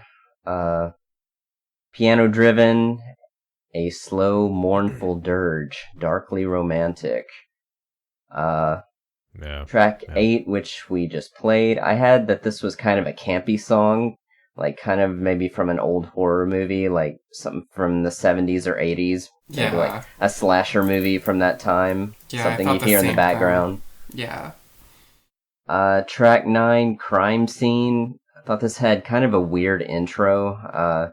This was more percussion driven. And I made a note that I wish I understood the lyrics on this album. Because... Yeah, I was looking at the band. Sometimes the Bandcamp page will have a link for the lyrics, and they didn't have any here. And I also had the same desire. Yeah. Let's see. Track 10, Short Circuit, had a straightforward track, mostly percussion driven. Track 11, The Basement, back to singing, very similar to Lebanon Hanover again. And I had a note, saxophone sexiness. Yes. Oh, baby. I was wondering if you were going to mention that. Yes. Blow that saxophone in waiting my for that. Yes. po hole. It was just like the 6th June album that Yes. reviewed. That record was great. I very listened to sexy. everything you guys review, so. Yeah. Awesome. Well, good. I'm glad somebody discovered does. so much stuff just from you guys. And I'm the one that suggested the 6th June, so I'm 2 for 2. Oh, And this one. Yes, This and one. this one. Suggestion. So yeah, 2 for 2. Yeah. Got good taste, Mark. Yes. I actually, let's see, I think there's one more track. Tomorrow's the Ghosts. I had just kind of a minimal sounding. I ended up giving this a 3.5 out of 5 just because it started to lose me like during the second half. Like I really loved the first half of this album. Started to lose me maybe, track 7, 8, 9, 10. Got me back again on track 11, and track 12 kind of closed it. Okay, But, so 3.5. Yeah. Okay, so this is where we're gonna differ then, because because that was what I was thinking, is you could go either way on that. The reason I liked this album so much was because it changed sounds. It had, that first half was really the kind of cool post-punk with kind of a mixture of like old school 90s, mostly EBM and industrial, and then they mixed in towards the end some of the more dirgy ethereal sounds and some other kind of different like 90s industrial sounds. And I really dug it. I totally, it was kind of jarring to go from that one kind of really dancey post-punk sound to something totally different. You have to kind of shift your mood really to get into those songs, but I think the songs themselves were really well composed and really the whole thing was well produced, but I liked the way that they did that stuff. It was kind of different eras of sound, and I think they did those really well. It is that, and that's why I thought it could be kind of disconcerting to go from one thing to the other. But I think for me, taking the individual songs on their own rather than listening through the whole thing, because who really does that anymore, right? People just buy two songs on iTunes and then nobody listens to the whole album. Craft is dead. I do. Right? So I do. Some people. Us old some people do, right? Yeah. I think my least favorite song was probably the first one. Really? It was well done for the style that it was, which I felt was really kind of 90s industrial, but it didn't. It's not really my thing. So I think it was a well done song, but I just don't really like that sound so much. And then my favorites were probably like Shadow Men, The One You Wanted. I loved that one. And I really liked Mausoleum. So I think it's another one of those albums where it's hard to just playing one track from it. If listening to the podcast, you don't really get a feel for the whole thing because there is a lot of diversity. Exactly. And that's something I enjoy. Yeah. I think I said before, one of my favorite albums from last year was the Distance EP from Rendezvous. That's a great record. And every single track on that was a different thing. That's how my new record that's coming out is it's very diverse. I try to cover like the whole umbrella of what goth music is. I dig it. So for me, I'm gonna give it a 4 because I didn't listen to it as much as I wanted to. I think if I continue to enjoy it as I listen to it more, I'm going to give it a 4.5, but I'm going to go with a 4 out of 5 for me. I really loved the juxtaposition of the first two songs. The first track was like very cold and electronic, while the second one was being very like organic sounding and more of the classic post-punk sound. Like it reminded me of like Exmo Deutschland or like The Cure's early stuff. Like from the first song, you hear, like you said, it's more in the style of like a 90s industrial. So I was expecting like the whole album to be in that style, and that's what I really liked about this album, that it was so diverse. it has a perfect balance of all the different styles that fall under the goth umbrella. So, like, honestly, I think this album is like the epitome of like dark wave or goth music. Right. I love the vocalist. She's I so love good. female-fronted goth bands. There's been a lot more lately, which is really inspiring. Yeah. Shows me that I can do this. I think the different styles that vary throughout the album is what keeps the album interesting. As I said, like track 5, Lithium, it's a very good example. Like I said, track like 2 to 4 have a very strong post-punk feel, but track 5 has a very dark electro industrial sound to it. Track 6, I can't pronounce that. Del Sexo. Daniel, you say it much better than I do. The rest of the album I think was sung in Greek. Track 7, Selofan, brings to mind a dark, like a circus almost, like a very dark, twisted circus. Tracks 8 and 9 had some male vocals, which kept things fairly like fresh and interesting. And that almost it sounded like something that would have been in like a David Lynch movie. Track 8, I really liked that. And track 9 kind of reminded me of like Front 242, stuff like that. And I just loved how the last few songs were very experimental. And I loved track 11 with the saxophone. It's hard to do an album like this and keep it cohesive, but I think they did a good job with it.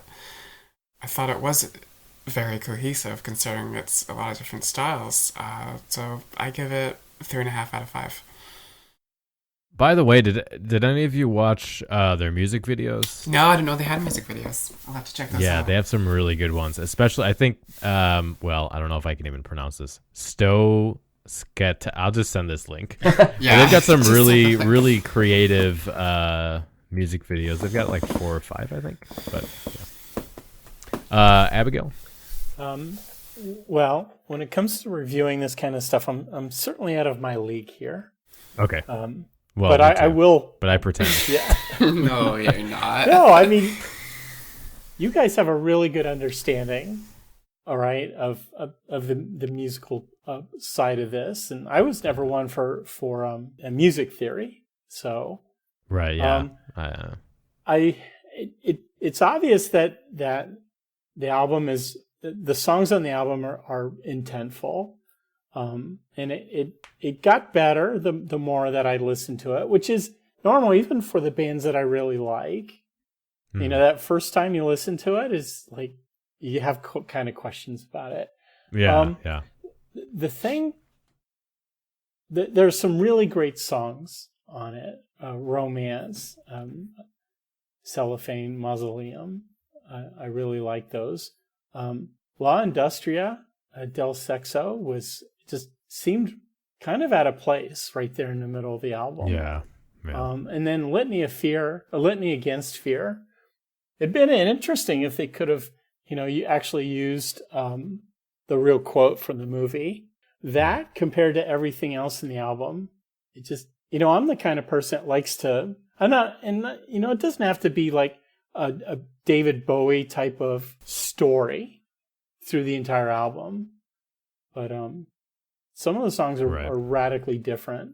Yeah. And they really stick out. So from listening to it as an album, it can be a little disjointed.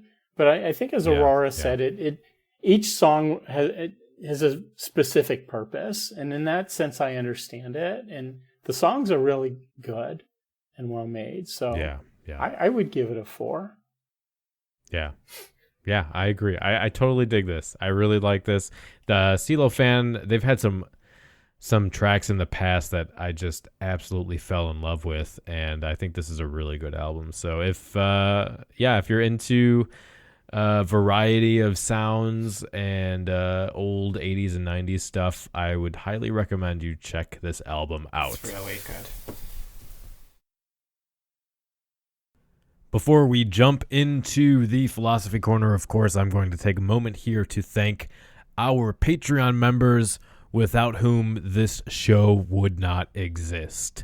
So at the founders level, we have Luna, Willow Gothic, Esmeralda, and Abigail.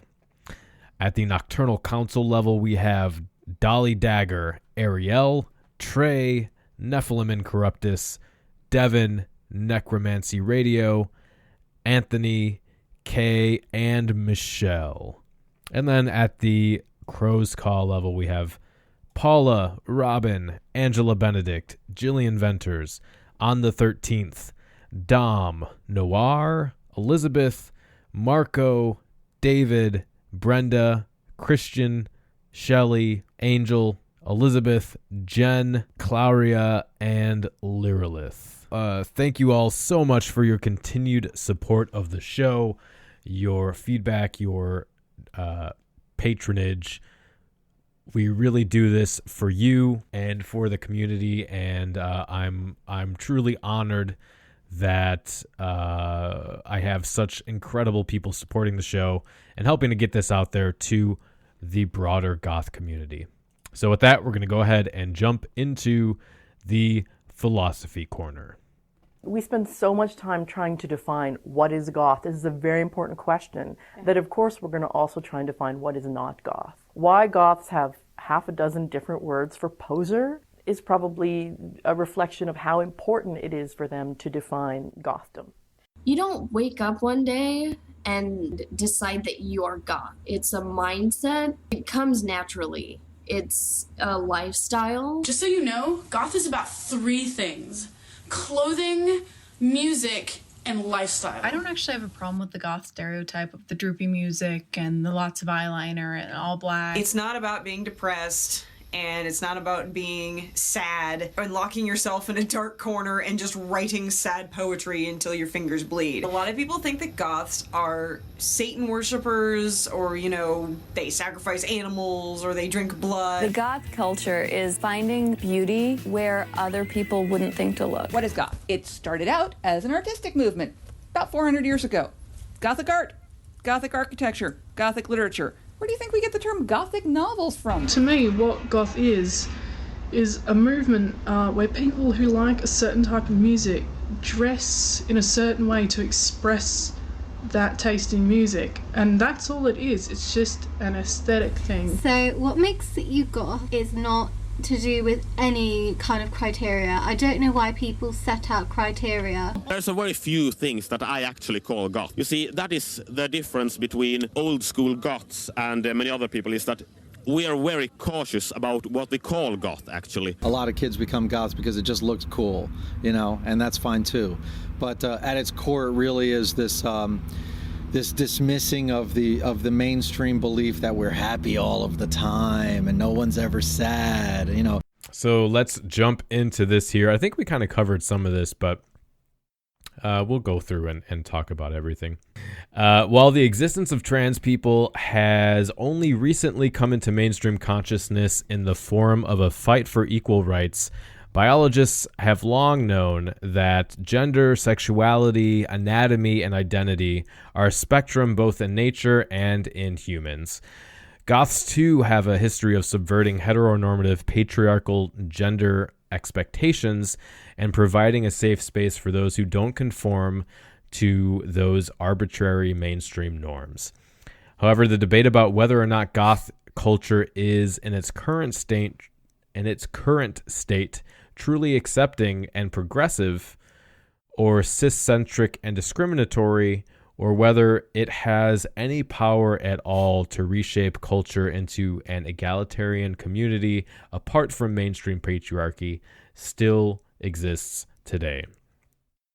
So I think the most important aspect of this, really, just when talking about gender and sexuality, from a mainstream perspective or a subcultural perspective, I think the most important part is to actually hear from the people that are that are transgender. I think those experiences and the humanization and the process of showing that we're more alike than different is the most important thing we can do. So I think the best place to start this section is to, and we kind of did this a bit already, but kind of tell your stories and walk through your history with discovering yourself and the difficulties and the trials and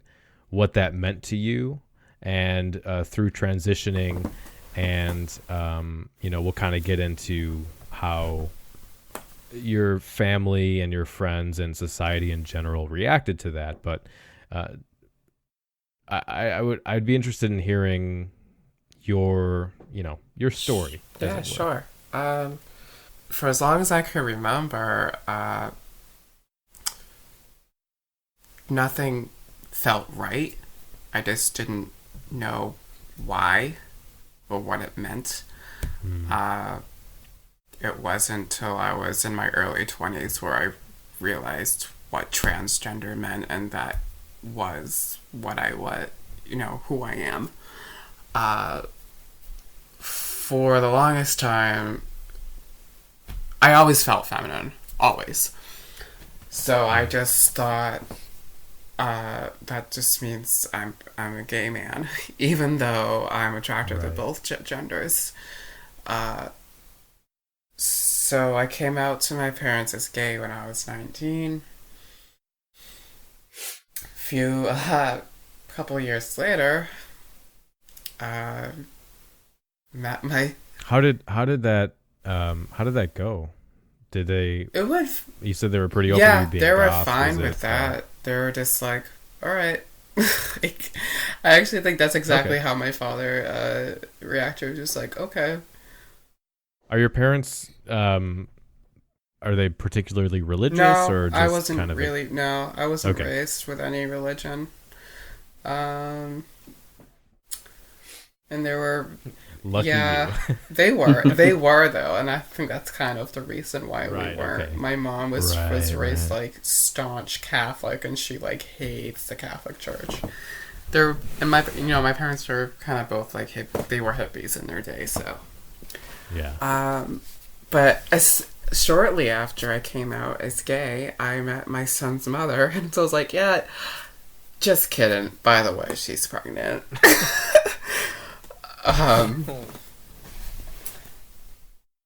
And then after we broke up, shortly after we split up, I was like, yeah, I'm done with women, I'm gay. But around that time, that was when I had realized that it wasn't the case. It was more complicated than that. So I read this. Sorry, go ahead. Yeah, no. Go ahead. That's what I was going to ask. Is how did you kind of navigate figuring that out? Yeah, so I read this interview with actually one of the singers that was mentioned in that article, Anony, who used to be known as Anthony Hegarty.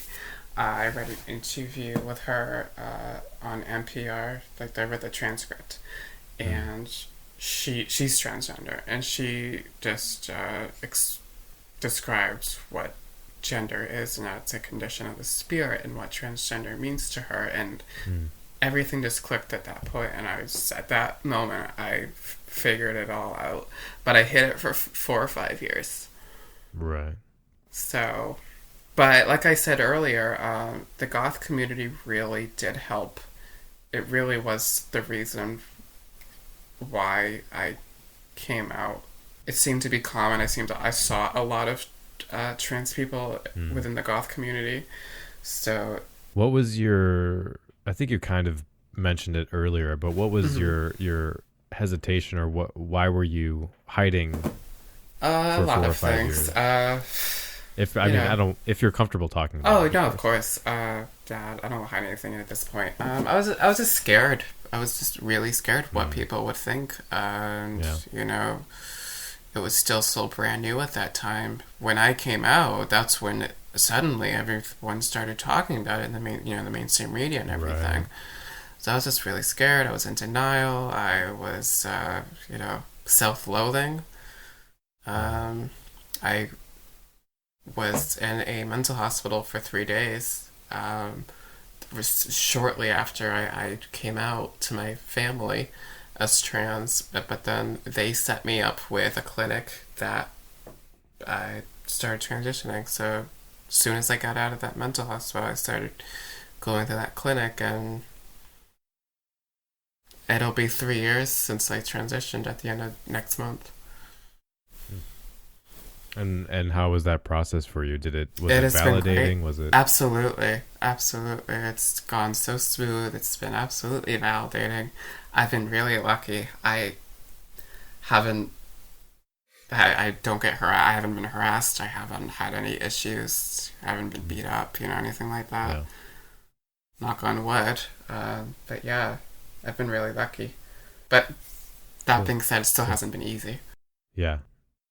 I didn't know what the word, obviously, when I was 5, there was nothing to be talked about. Right, yeah. So while I didn't know what it was called, and I didn't know really what it was about, I knew at the age of 5 that there was a problem. I knew I was a girl. I knew I should have been born a girl. And at 5, I knew there was a difference, but I didn't really understand what it meant. And I didn't know what puberty was or any of that. Go through that sort of, amongst trans people who kind of know this at the earliest age. You go through kind of a common series of events. And when you start to read sort of how people go through this, you start to see yourselves in a lot of stories. And, you at the age of 5, you're asking God to make it correct, right? Fix this problem. I concocted this idea that the way that I looked was that the doctors had actually done something to me. I'm 5, I'm 6, and I'm actually believing that, something's wrong. I was so when I understood what puberty was, I was so convinced that the way I looked on the outside was wrong that I was so convinced that as soon as I hit puberty, it would work itself out. Things would, people would be, I would find the truth at that point. And obviously it didn't. My first experience hearing, seeing, or sort of having an external reference to being transgender was a Jerry Springer show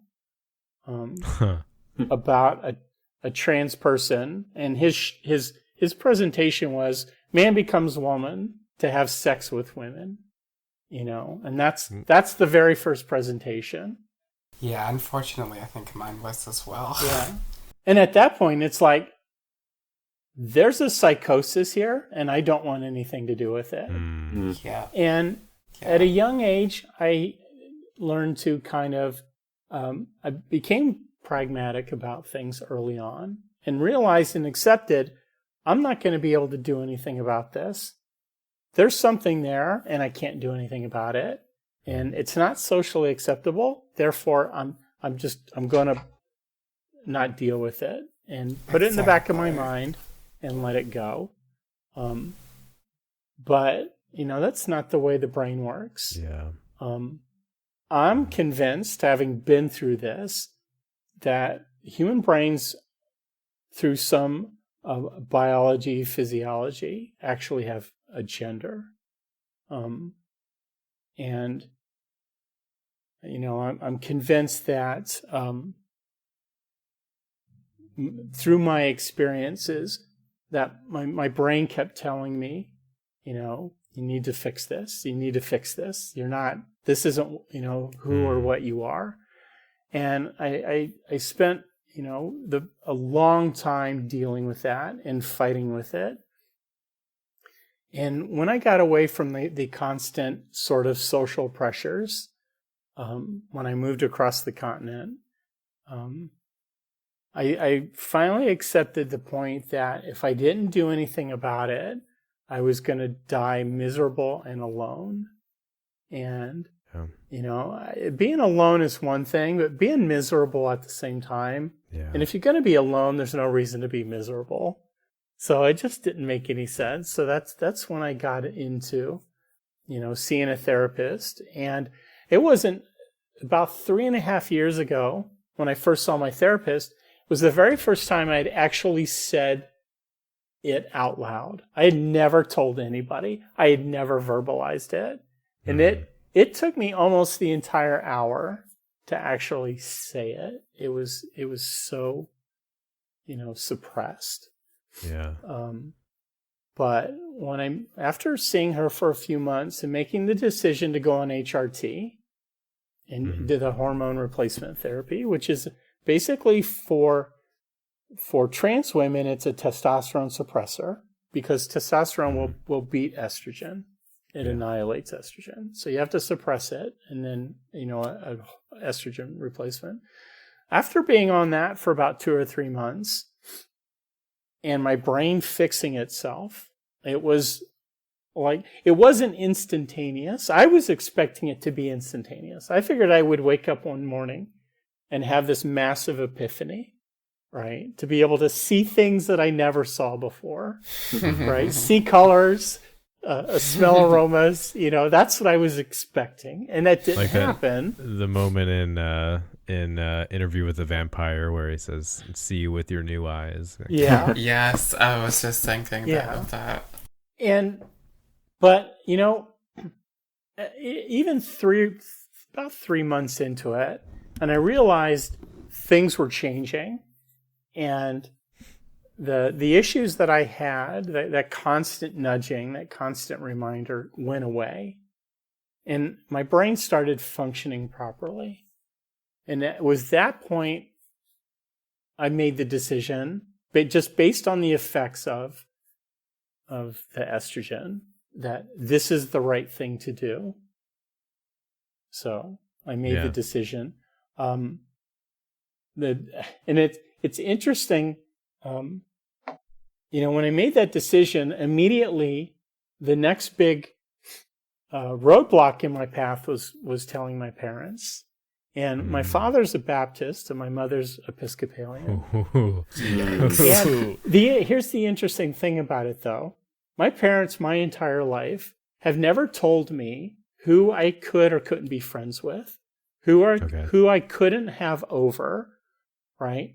They never told me what I could and couldn't do, what I could and couldn't say, the books that I could read. They never told me anything. And they never try to control me or my friends or any of that stuff. So on some level, I knew it was going to work itself out, but I was a little unsure of that initial reaction. And the strange thing about it was my mother was more into it initially than I was, which was, it was strange to say that, but, I hear that a lot, actually. So I'm in a part of the U.S. where, for several different reasons, people like me can move about and not have any problems. I don't have any problems presenting when I'm out and about. People don't, generally when people in my situation, we get what's called red. Is usually it's people's autonomic responses, right? They are unconsciously picking up on all of the subtle things in speech and behavior. They're not consciously making that decision. They're unconsciously making that decision. Yeah. Right? So I can move about and whatnot and not get read in that way. And the only time I ever have a problem sometimes is if my speech is not, exactly right. Same here. And, and it's come a long way in the last couple years, and I've still got some work to do on it. But generally in public, I don't have a problem at all. Yeah. And my only main challenge is every once in a while when I talk. Yeah, same here. I transitioned at work. Now, the company I was working for was probably the one company in the country where I knew, without even worrying about it, that I was not going to have a problem. Mm-hmm. That's awesome. And the interesting part about it is, part of the way through my process, that company actually instituted a policy on their health insurance called gender affirmation that provides up to $100,000. Oh my gosh! For gender affirmation procedures. That's great. Yeah. So a company like that, it was a really welcoming environment, and so my experience through all of that, and the fact that because of my pragmatism, I never felt I was being backed into a corner, and got pushed to the point of sort of feeling suicidal. And because of that, and the way my parents and my family have been, my work environment and the environment that I live in right now, I think my experience is a little more uncommon than other people. My biggest challenges have been dealing with insurance paperwork and getting my refunds back in an orderly period. Mm-hmm. And really that's where all of my stress has been. I've been lucky, I think. Yeah, it sounds like it. I my next point here was about interacting with friends and just society in general when it comes to reactions you get based on goth culture and mainstream culture. But it sounds like both of you have had, at least for the most part, been fairly accepted, and people have been caring and understanding and just accepted you for who you are when it comes to both of those. Yeah, I mean, which is awesome. I think the biggest issue I had was where I used to work at. They tried to tell me I couldn't use the female bathroom, but this company I worked for had a union, so I called up the union. They called up the DA's office here in Massachusetts, and I was like, I told my manager, it's like, you realize that's against the law, right? And the DA was like, yeah, she's right. You can't do that. Yeah. So that's interesting. Other than that, though, finding work has been. I'm currently unemployed, and finding work has been hard. I don't know if that's the reason why. I hope it's not. But it's so hard to tell because right. At any time they're gonna have some legitimate sounding excuse, but you never know. Right. You never know why someone's not gonna hire you. They're not gonna obviously say, Yeah. we're not hiring you because you're trans. But speaking of the restroom thing real quick, when I had a conversation with my company's HR about what I was going to do, she basically told me, the company's behind you on the restroom use, and if anybody challenges you, tell them there's another restroom on a different floor. Wow. Good. So Abigail, after a lot of what you said, I'm really tempted to jump into a discussion about neuroscience, but that's not what this podcast is about. So we'll kind of talk a little bit about some questions around culture and around goth and stuff. I might get a little lost on that subject. Yeah, yeah. I think most listeners would. Yeah. But I don't know. I might do a Patreon thing or something. I don't know. You could do a separate show. Yeah. So Abigail, actually, you talked a bit about this in the intro about how closely tied your goth identity was to every other aspect of who you are, and I I don't know if there's anything more to say on this, but just the question of if being a goth and also trans, how do you navigate that? Is it more difficult? Do you get more, do you get shit for looking goth or for presenting a certain way, or what's the relationship between those two? Seattle is an interesting town. It's very accepting. The problem, I think one of the big challenges is because it's such a high percentage of tech, I think there's a significant number of people here that are kind of on the autism scale a little bit. Yeah. And those behaviors have kind of become the social norm. And when you see people on the street that are doing things that are completely antisocial, like, some guy is he's stoned and he's acting erratically, or, there are a number of mentally ill people on the street, some of them with Tourette's, and they'll stand there and yell and scream and curse.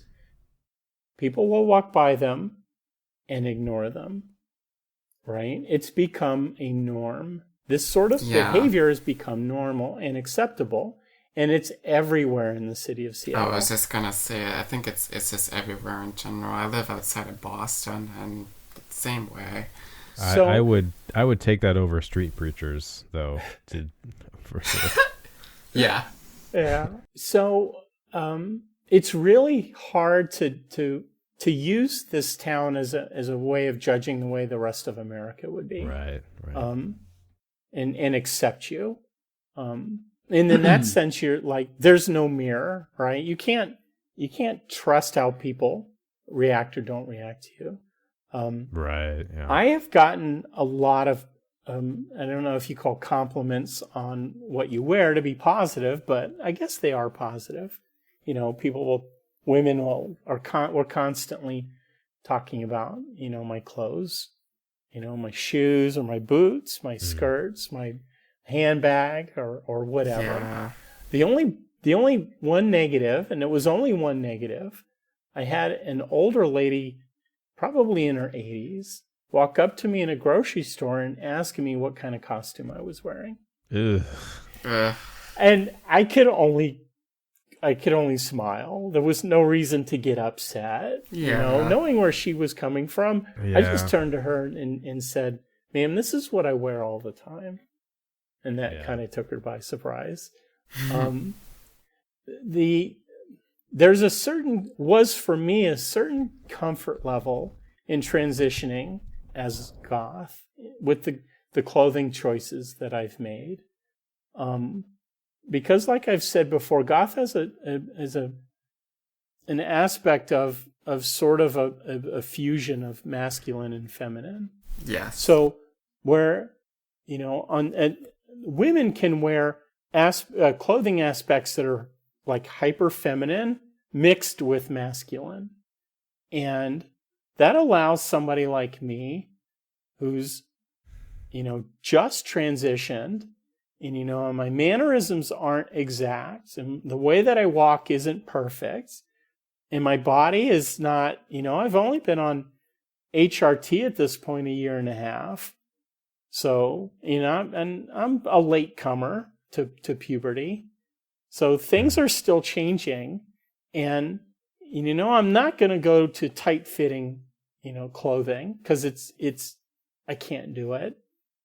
And goth because of the presentation and people's expectations, it kind of gave me a little bit of cover for that sort of transitionary period, where people will look at you and sort of expect there to be some kind of masculine aspect to who you are and what you are. So for me, it was a positive, very helpful. So Aurora, for you, as far as shopping for clothing and accessories and that kind of thing, and also being goth, have there been any difficulties there, or has it made it easier to find stuff? I think it made it a lot easier. My experience is pretty similar to yours, Abigail.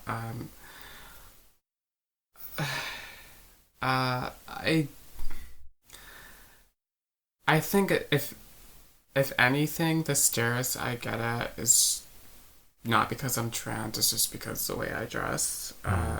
I mean, at this point, I don't really notice it, but every once in a while, I catch someone staring at me, but I think it's only just because there's not a lot of, where I live, there's not a lot of Goth people.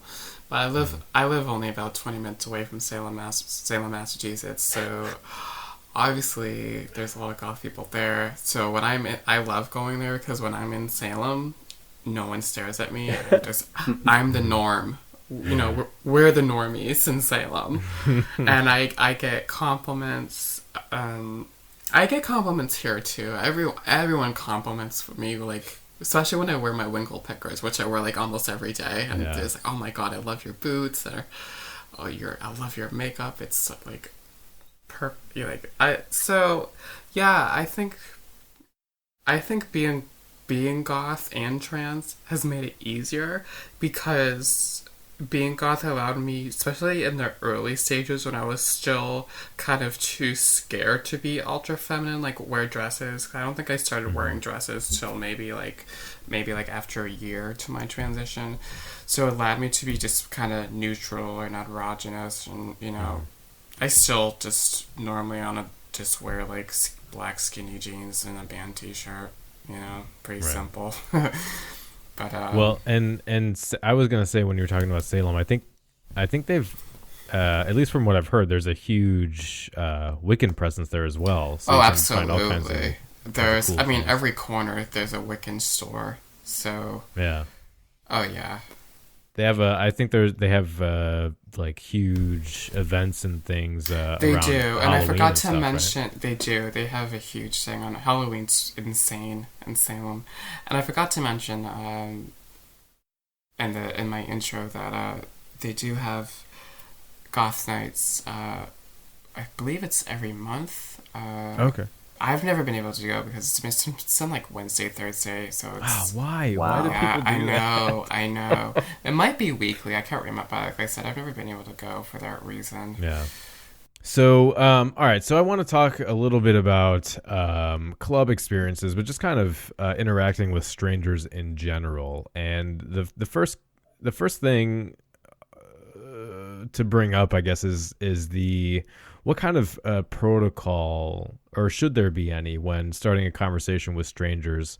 I've had personally experiences several times at goth clubs where I'll join a group of people I don't know, and someone will ask, we'll say, these are my pronouns. Does anyone else have any other specific pronouns? And when interacting with people, is that kind of is that something we should do? Because people will say dude or man or guys or whatever, just kind of as a gender neutral thing. Yeah. And some people, some people take offense to that. Some people.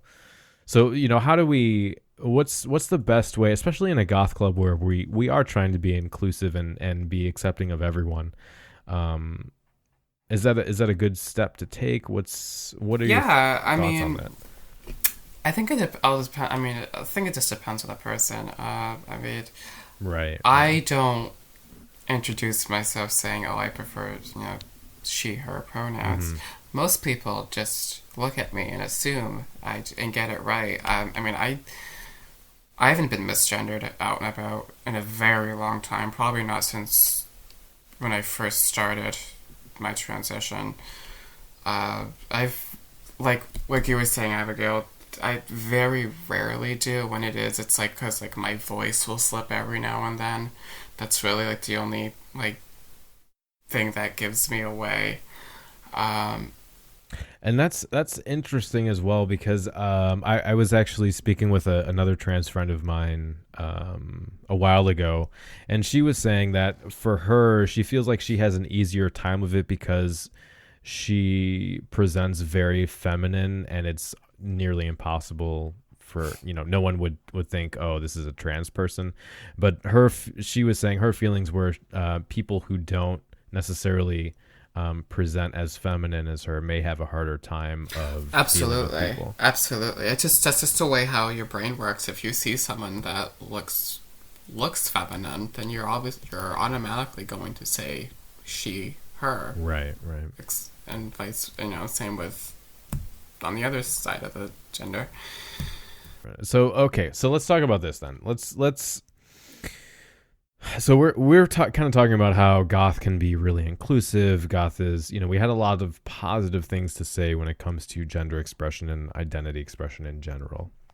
But I'm interested to know if either of you have run into people who could be considered TERFs, where they are kind of self-described progressives, but still hold on to really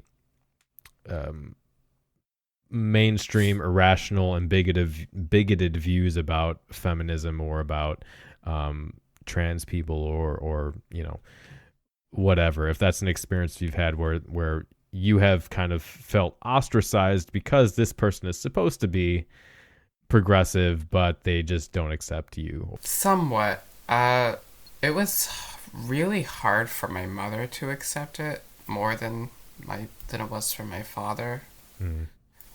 She's come a long way. She's constantly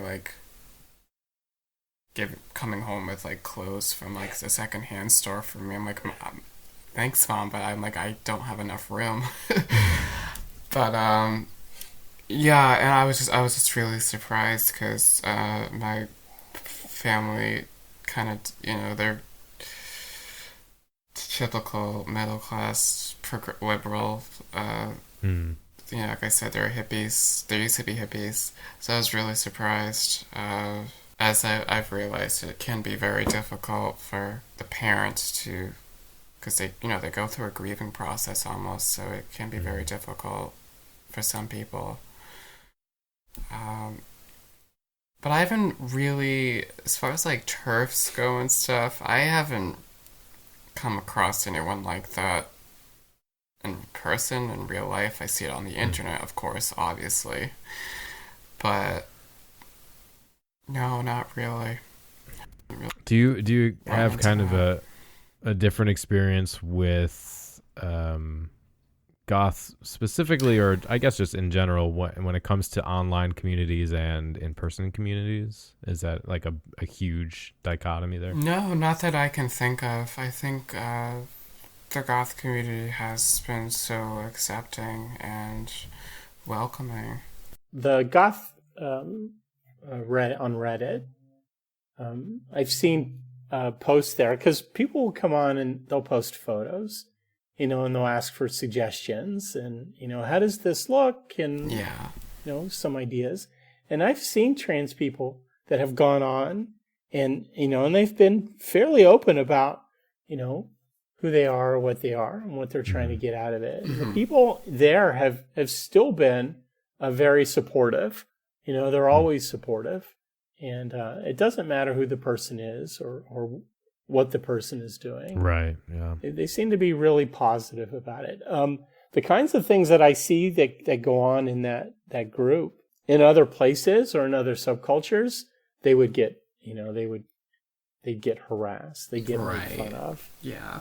Yeah, unless you say Marilyn Manson is goth or Pastel Goth is goth, then you're in for trouble. So kind of, I guess, I don't know, a one-off question here as far as, and maybe you have no experience with this, but is advice for dating or experiences for with dating within goth culture and being trans, is that kind of a difficult thing? Have you, how does that go for you? I don't want to pry too much into your personal lives. I think that's okay. I'm really I'm really open. Honestly, I think being trans has made dating more difficult, and I was really surprised.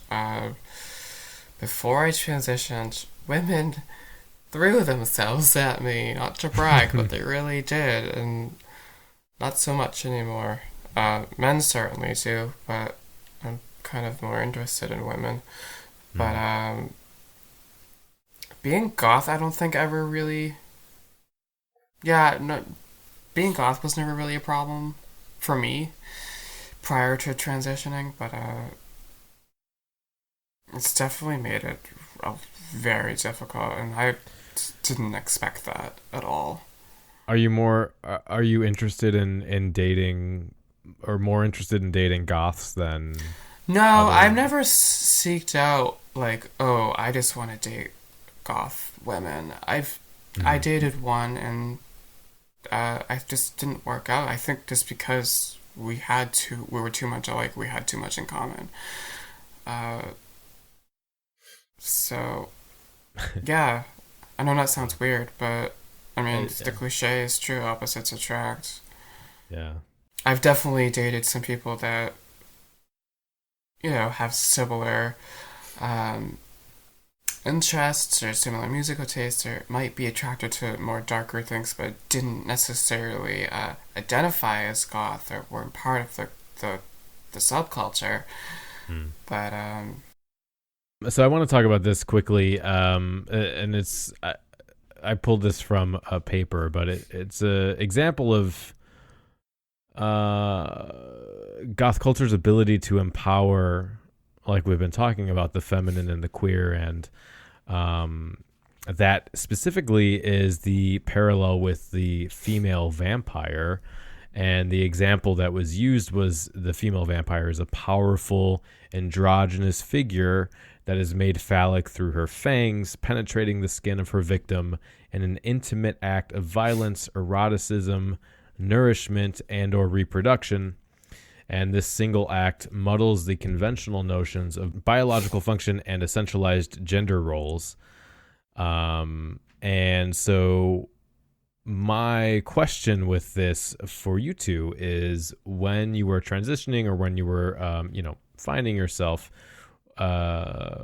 where did you draw strength and inspiration from? Did you find...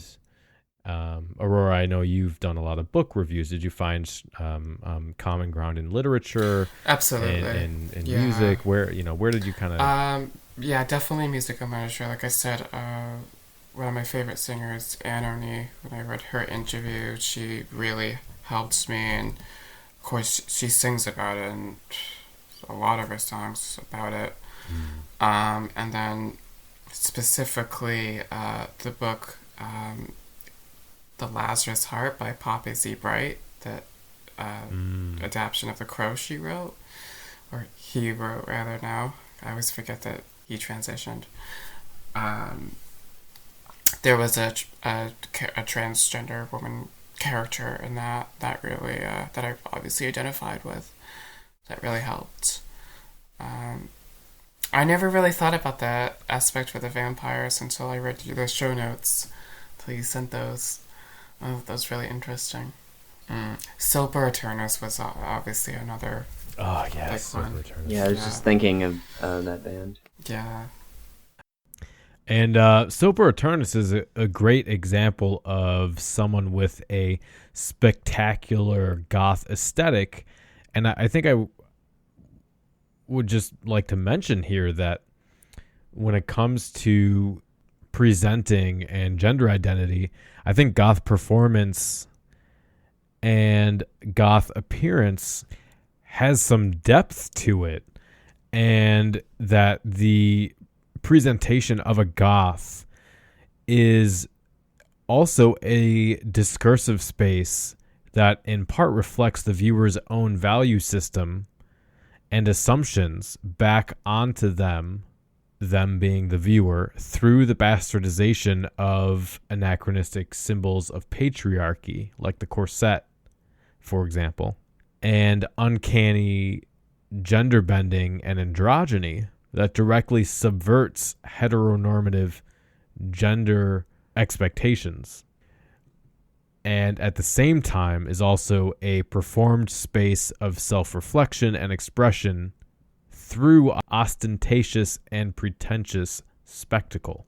So while I think a goth allows for gender expression, there is an element of social commentary, of forcing the society around you to really evaluate and be confronted with the assumptions of whether that's gender binary or an essentialist type of view of gender. And I think that goth presentation really can potentially play a relevant part in culture's acceptance and understanding of biological gender, gender expression, sexual identity, and how those elements are fluid and not a essentialist or fixed, immutable element of any given individual. I guess we're getting kind of long here, so let me just skip to the end. Of acquaintance of mine sent me her presentation thesis that she did on it was titled "Skeletons in the Closet: The Monstrous Feminine and Gothic Identity." And I pulled a quote out of it that I thought was interesting, and in it she wanted me to mention that she's building off of an essay by Michael Duplessis from their paper called "Goth Damage and Melancholia." So this quote says, "The cognitive dissonance arising from Goth's mimicry of Borghese norms makes strange..." Bourgeois. Well, I'm American, so... Burgies. I'm going to bastardize every other language. Burgers, norms. Bourgeois norms makes strange the convention of mainstream society through deliberate artifice. In fact, I posit that this act of making strange through morbid, uncanny style draws parallels to the practice of queering, the similarly parodic disruption to heteronormative gendered cultural assumptions and behaviors. Yeah, so, and I guess, yeah, to kind of close out, do you feel like in the end that goth culture does provide a place for trans, queer, and agender individuals to feel at home, to feel part of a community, and to really express themselves? Or is there still some kind of underlying mainstream bigotry that is just kind of inculcated or ingrained in goth culture? Or do you think it's really truly this kind of progressive, transgressive place for everyone to express themselves? Well, from my experience, yeah, I think that the goth culture has been 100% accepting and welcoming. And that's the thing with goth, is that goth is about pushing the norms and challenging the mainstream. So yeah, some people might have a different experience, but I would say that, in any group you're going to have people that have their own personal opinions about things or attitudes about things that may end up disagreeing with sort of the majority. But I think goth, kind of as a subculture that can be talked about, doesn't contain any of that. It's not, I don't think it's there by design. If it is there, in a group or a scene that you're involved in, it's been brought there by individuals, sort of contaminating it because they have their own ideas about how things should be. But right. I think the culture, I guess a way to just describe it, there are cultures, subcultures that define hatred, or, Nazis, for one example, would be one example of wherein the culture itself is engineered or designed for that bigotry and that vitriol and that hatred. And goth isn't about that. When you get into music, exactly, and especially where this came out of. Yeah, I don't see it being there. And in my experience, my short experience with other people, other Goths, I don't see it either. Yeah, I mean, I don't think that Goth culture is like this utopia of acceptance, but I think ideally it would like to be. Yeah.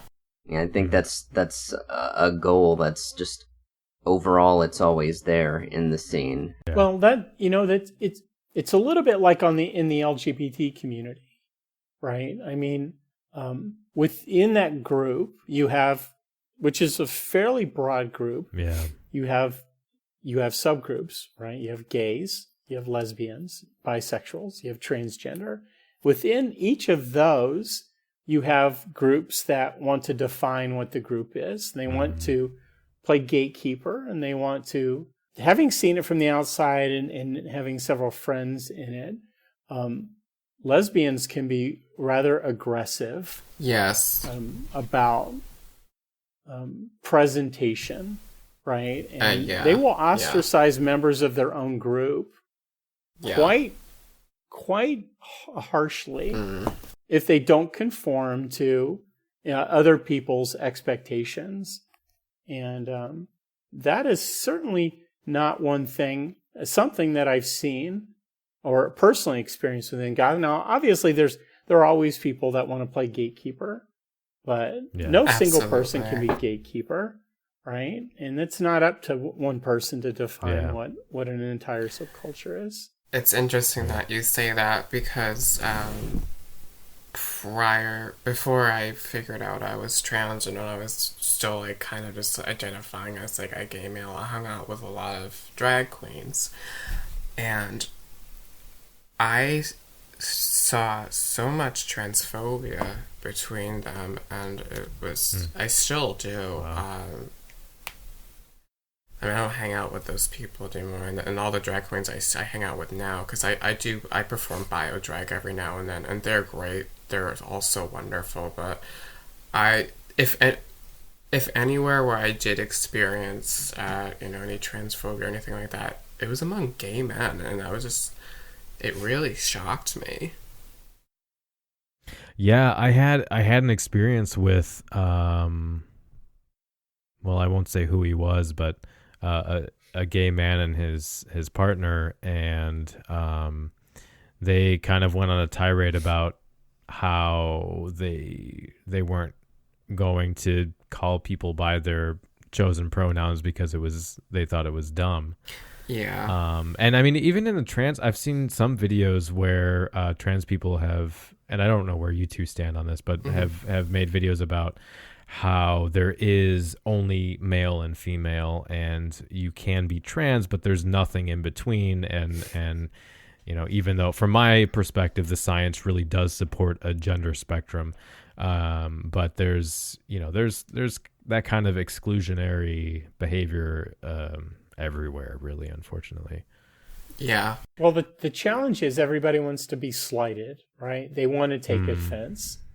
And when people walk into a situation and they don't know, they're going to operate off of all of the signals that they're receiving. And so, when people talk about being misgendered, and they talk about it like it's a crime. I've seen things on videos on YouTube where one trans woman compared being misgendered to physical assault. Yeah, I was just gonna say which that. is an absolute absurdity. Yeah, it's an absolute absurdity. What? People misgender, right? For their brains automatically taking in all of the signals about that person, exactly, and making an unconscious decision. Does conscious misgendering happen? Yes. And I know people who have gone through that, right? Where their coworkers will intentionally misgender them. Yeah. Right? That's rudeness and bad behavior. Right. And that's a situation where you might file a complaint because that kind of behavior could rise to the level of harassment. Mm-hmm. But I think for somebody to misgender you is just, don't be angry about it. If it's somebody you see or you're going to see, then correct them and let them know. But don't get upset about it. Yeah, I don't make a big deal about it. I just correct them and move on. I mean, my parents still slip up, and that's just because they've known me as their son for 25 years. But it's my son will always correct them. It's really cute. Nice. Yeah. That's awesome. He's like, how many times do I have to tell you guys? It's really cute. Yeah, I'm trying to remember. I think I can't remember the exact numbers, but they've done studies on how quickly people's brains will identify someone by race and by gender, and I think it's like 1/10 of a second or something insane. Yeah. And that's a product of both culture and evolution and our pattern recognition. But like you said, the autonomic response to secondary sex characteristics and expected gender presentation and behaviors, the important part to me is what they do about it after being corrected and how they behave after they realize they've made a mistake. Right, but people need to be made aware of that, right? It's like the sort of methodologies that marketing uses and the kind of advertising that you see, or it's the tells that somebody may have when sitting at a poker table.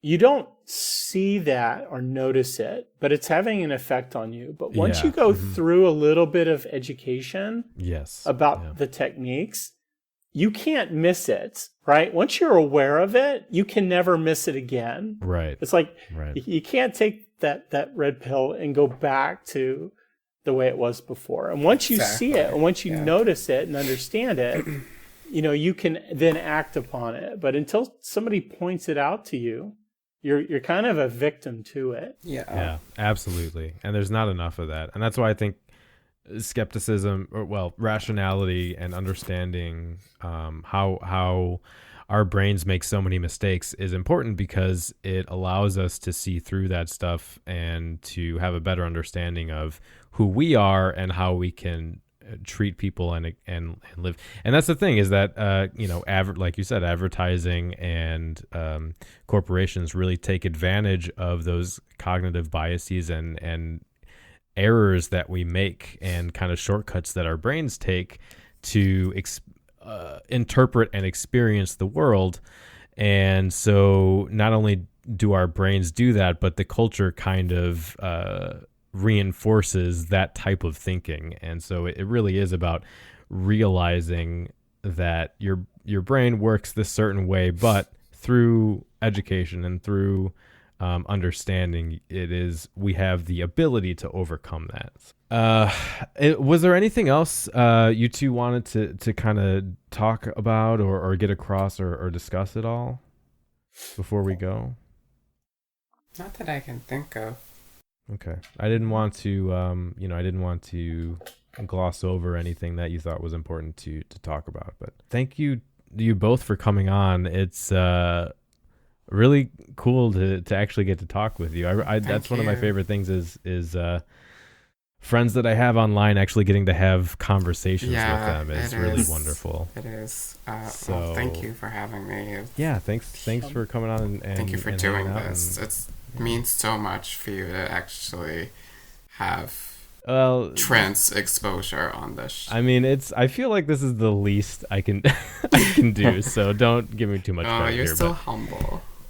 No, you do so much. You do so much for the community, and you're great. You're great. Yeah, I mean, before I discovered, and I think it was episode 2 when I found you, I had been looking, and I was finding music podcasts which were really interesting, and I listened to quite a few of them.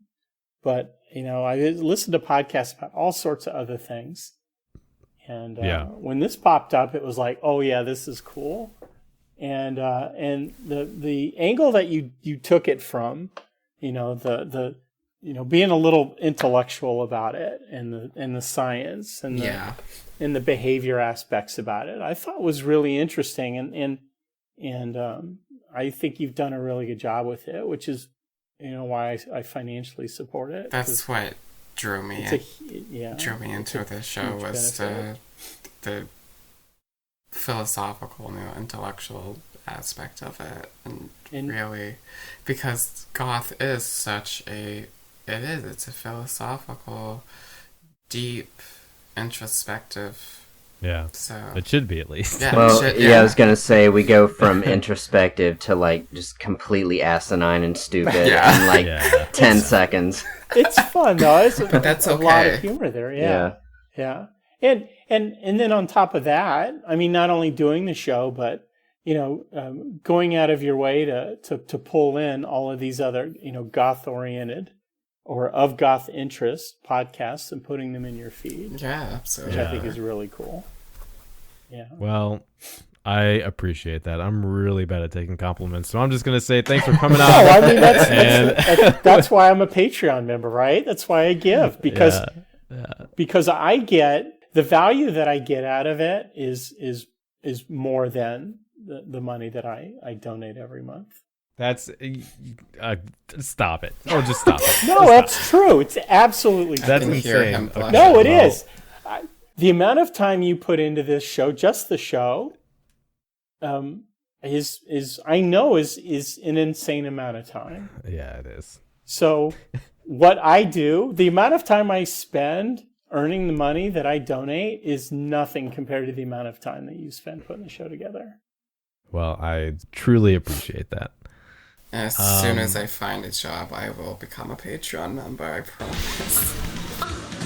So you've got to be interested in death. It's the last great taboo. It's the only taboo left. Precisely. I mean, why is it, do you think, that everyone in here is dressed in black?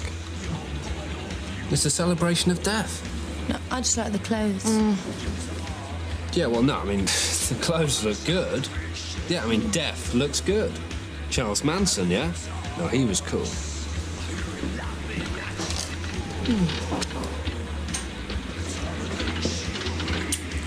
Don't know if I mentioned it before, but I'm actually a vampire.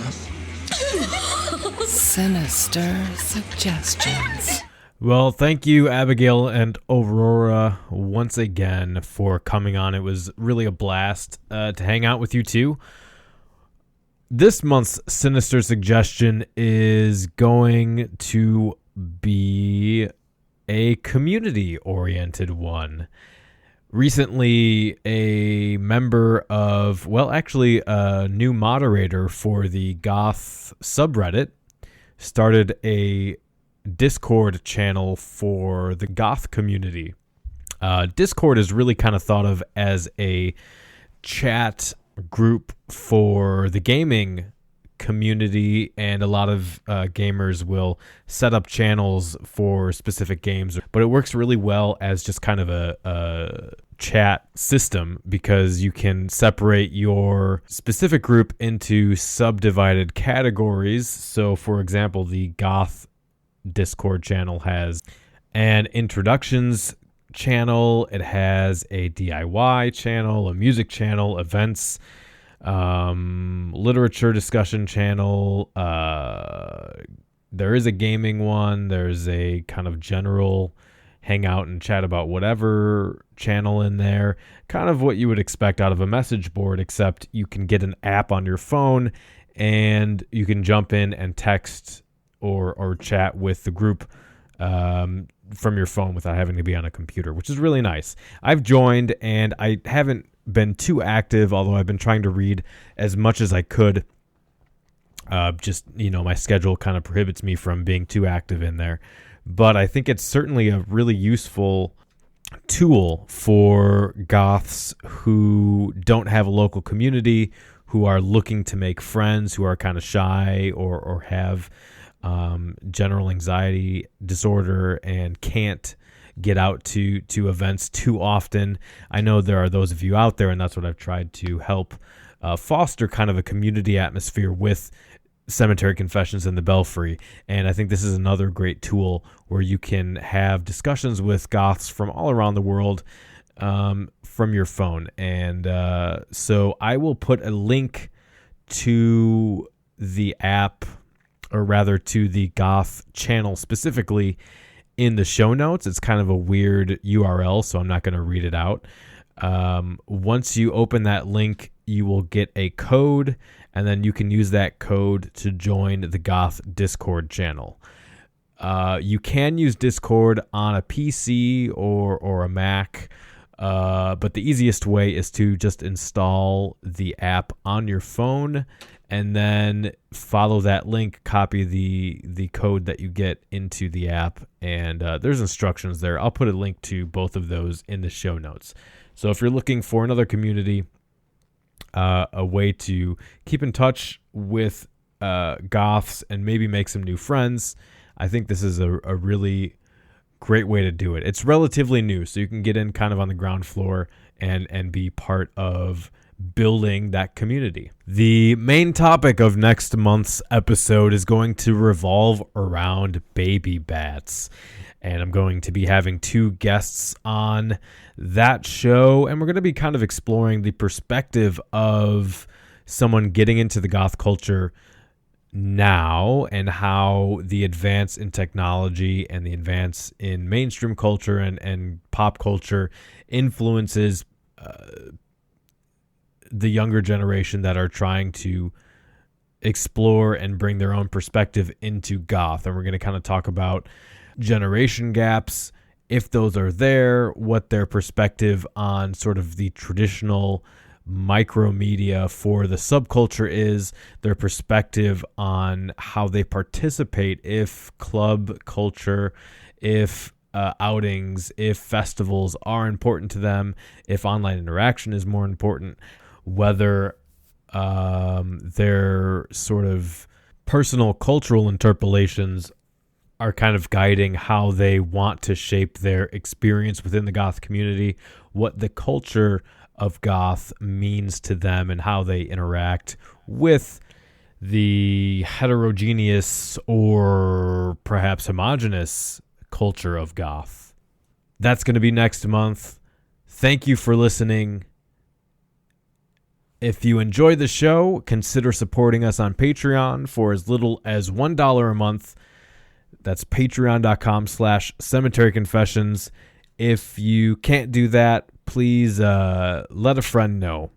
Next time you have a get-together, next time you're at a club, next time you find yourself having one of these fairly common philosophical discussions with a group of goths, mention the podcast. Bring it up. Ask them if they've heard of it, and mention what you like about it. And if you don't like the show, thanks for sticking around. I hope you got something out of this episode. Feel free to send us some feedback and let us know why you didn't enjoy the podcast episode. You can email me specifically at cemeteryconfessions@gmail.com, or you can message us on the Facebook page. So thanks for hanging out again. We'll be back next month with a brand new episode. So until next time, stay dark. The preceding program is a member of The Belfry, a network of blogs, podcasts, and videos for the darkly inclined. Go to thebelfry.rip for more information.